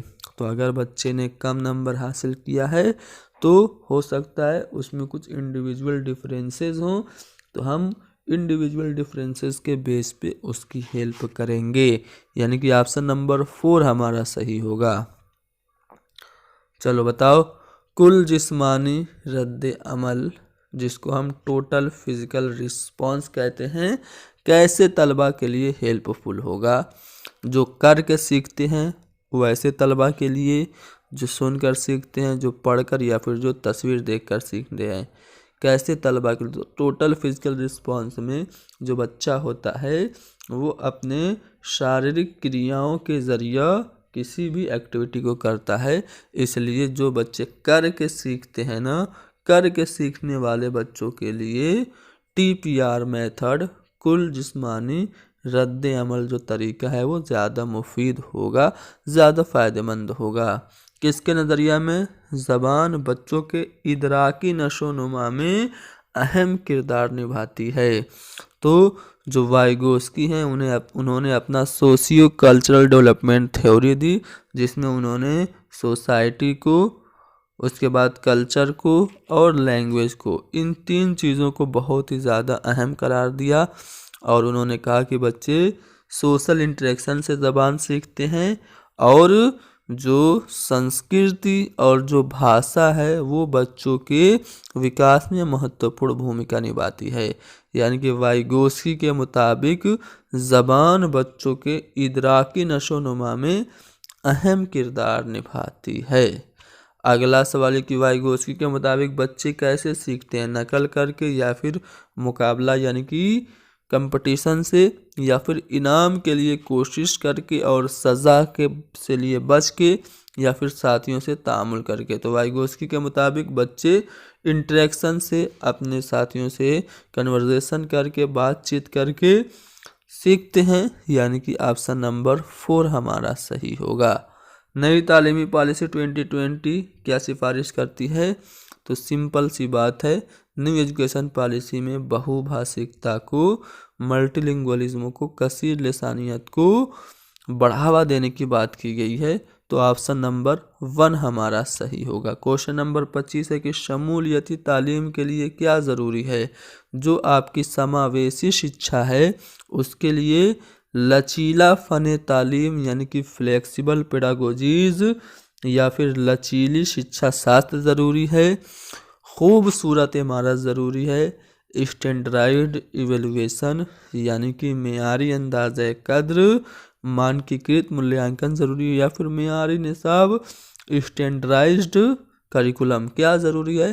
तो इंक्लूसिव एजुकेशन के लिए, समावेशी शिक्षा के लिए लचीला फ़न तालीम यानी कि फ्लेक्सिबल पेडागोजीज इम्पोर्टेंट हैं। अगले सवाल में चलते हैं। अगला सवाल क्वेश्चन नंबर 26 में ये पूछा जा रहा है कि क्लास में सरगर्मी को बामानी बनाने के लिए, क्लासरूम में एक्टिविटी को मीनिंगफुल बनाने के लिए एक टीचर को क्या करना चाहिए? जो सरगर्मी है उसको छोटे छोटे टुकड़ों में डिवाइड कर देना चाहिए, या फिर उसके बारे में गैर वाज़ेह हिदायत यानी कि जो बिल्कुल क्लियर ना हो वैसा इंटरेक्शन देना चाहिए, या फिर उन्हें सियाक व सबाक के मुताबिक संदर्भ के अनुसार बच्चों को एक्टिविटी करानी चाहिए, या फिर सियाक के मुताबिक एक्टिविटी नहीं करानी चाहिए। तो सिंपल सी बात है, जब कभी भी हम बच्चों को उनके संदर्भ के अनुसार, कंटेक्स्ट के अकॉर्डिंग, सियाक के मुताबिक सोचने समझने और किसी गतिविधि को करने का मौका देंगे तो बच्चों की वो गतिविधि उनके लिए बामानी, मीनिंगफुल और अर्थपूर्ण होगी, यानी ऑप्शन नंबर सी हमारा सही होगा। अगले सवाल पे दावा और दलील दी गई है, ध्यान से पढ़िए और बताइए कौन सा वाला ऑप्शन सही है। एक उस्ताद को पढ़ाए गए मवाद को बच्चों के रोज़मर्रा के तजर्बात से जोड़ना चाहिए, यानी कि जो आप क्लासरूम में पढ़ा रहे हैं वो ऐसा हो जो बच्चों की रियल लाइफ से कनेक्टेड हो। तो अगर आप एनसीएफ की बात करें तो एनसीएफ ये बात कह रहा है, यानी कि ये दावा बिल्कुल सही है। दलील देखें, बच्चे अपने तजर्बात का ख़जाना लेकर आते हैं। जी हाँ दोस्तों, जब बच्चे स्कूल आते हैं तो वो कोरे कागज़ नहीं होते, याद रखिएगा। बच्चे जब स्कूल आते हैं तो 1 या 2 ज़बानें अच्छे से बोलते हैं, मादरी ज़बान में तो बहुत अच्छे होते हैं, इसलिए हम उनको कोरा कागज़ नहीं कह सकते, बल्कि ये कह सकते हैं कि तजर्बात का एक ख़जाना लेकर स्कूल आते हैं। तो दावा भी सही है, दलील भी सही है, यानी कि ऑप्शन नंबर 1 हमारा सही होगा। क्वेश्चन नंबर 28, मिंदरजा झील में से कौन सा कौल पियाजे के मुताबिक है? तो thought comes first then language, यानी कि जो विचार हैं वो भाषा से पहले आते हैं, ख्यालात ज़बान से पहले आते हैं। ये जो कौल है वो जीन पियाजे का है। जीन पियाजे ने अपना कॉग्निटिव डेवलपमेंट थ्योरी दी और उन्होंने बच्चे को लिटिल साइंटिस्ट कहा, और कहा कि बच्चे अपने ज्ञान का सृजन, अपने इल्म की तश्कील, अपने नॉलेज का क्रिएशन खुद से करते हैं। अगला सवाल, अगले सवाल में ये कहा जा रहा है कि प्रेम एक टीचर हैं, प्रेम ने 3री क्लास में पढ़ने वाली प्रिया की कारकर्दगी की रिपोर्ट, ज़बान की महारत यानी कि जो उसने लैंग्वेज में एबिलिटीज़ गेन की थी और जो उसने कामयाबियाँ हासिल की थी, उसका ब्यौरा उसके वालिदैन को दे दिया। तो प्रेम ने ये जो ब्यौरा दिया है, ये जो जानकारी दी है, किसकी बुनियाद पे दी है? क्या मुशाहिदा यानी कि ऑब्जर्वेशन, अवलोकन की बुनियाद पे, या फिर पोर्टफोलियो की बुनियाद पे, या फिर सोशल इंटरेक्शन यानी कि सामाजिक अंतक्रिया, समाजी तामुल की बुनियाद पे, या फिर इम्तिहान लेके दिया है? तो यहाँ पे अगर टीचर ने कोई भी इंफॉर्मेशन बच्चे के परफॉर्मेंस से रिलेटेड, बच्चों की सक्सेस से रिलेटेड कोई भी इंफॉर्मेशन अगर उनके वालिदैन को दे रहा है तो वो बच्चों का पोर्टफोलियो ज़रूर देखा होगा। तो पोर्टफोलियो जो है ये बेस्ट मेथड है प्राइमरी लेवल पे बच्चों का अंदाज़ा कद्र करने के लिए, बच्चों का मूल्यांकन करने के लिए। Question number 30, right to education act सन 2009 में बयान की गई शमूलियती तालीम का तस्वुर है वो किस पे बेस्ड है। जो इंक्लूसिव एजुकेशन का जो कंसेप्ट है क्या वो बिहेवियरिज्म पे यानी कि व्यवहारवादी पे बेस्ड है, या फिर माजूर बच्चों से, जो अशक्त बच्चे हैं, जो डिसेबल बच्चे हैं उनसे हमदर्दी करनी चाहिए, या फिर सिर्फ जो डिसेबल स्टूडेंट्स हैं उन्हीं को पढ़ाना चाहिए, या फिर वोकेशनल तालीम प्रोवाइड कराकर जो डिसेबल स्टूडेंट्स हैं उनको मेन स्ट्रीम से, मुख्य धारा से जोड़ना चाहिए। तो राइट टू एजुकेशन एक्ट शिक्षा के अधिकार अधिनियम सन 2009 में बयान की गई वर्णित जो समावेशी शिक्षा है उसका जो विचार है वो इसी पे आधारित है कि व्यावसायिक शिक्षा बच्चों को उपलब्ध करा के जो अशक्त बच्चे हैं उनको मुख्य धारा से जोड़ा जाए, यानी कि ऑप्शन नंबर डी हमारा सही होगा। तो बताइए क्लास समझ में आ रही है ना? ठीक है, रिकॉर्डेड क्लास है, इसको आप लाइव मत समझिएगा। ठीक है, चलिए अब हम लोग यहाँ पे एक पैसेज को हल कर लेते हैं। यहाँ पे आप देख पा रहे होंगे मौलाना अबुल कलाम आज़ाद से मुताल्लिक एक पैसेज है, इसे हमें हल करना है और इससे रिलेटेड क्वेश्चंस के आंसर करने हैं।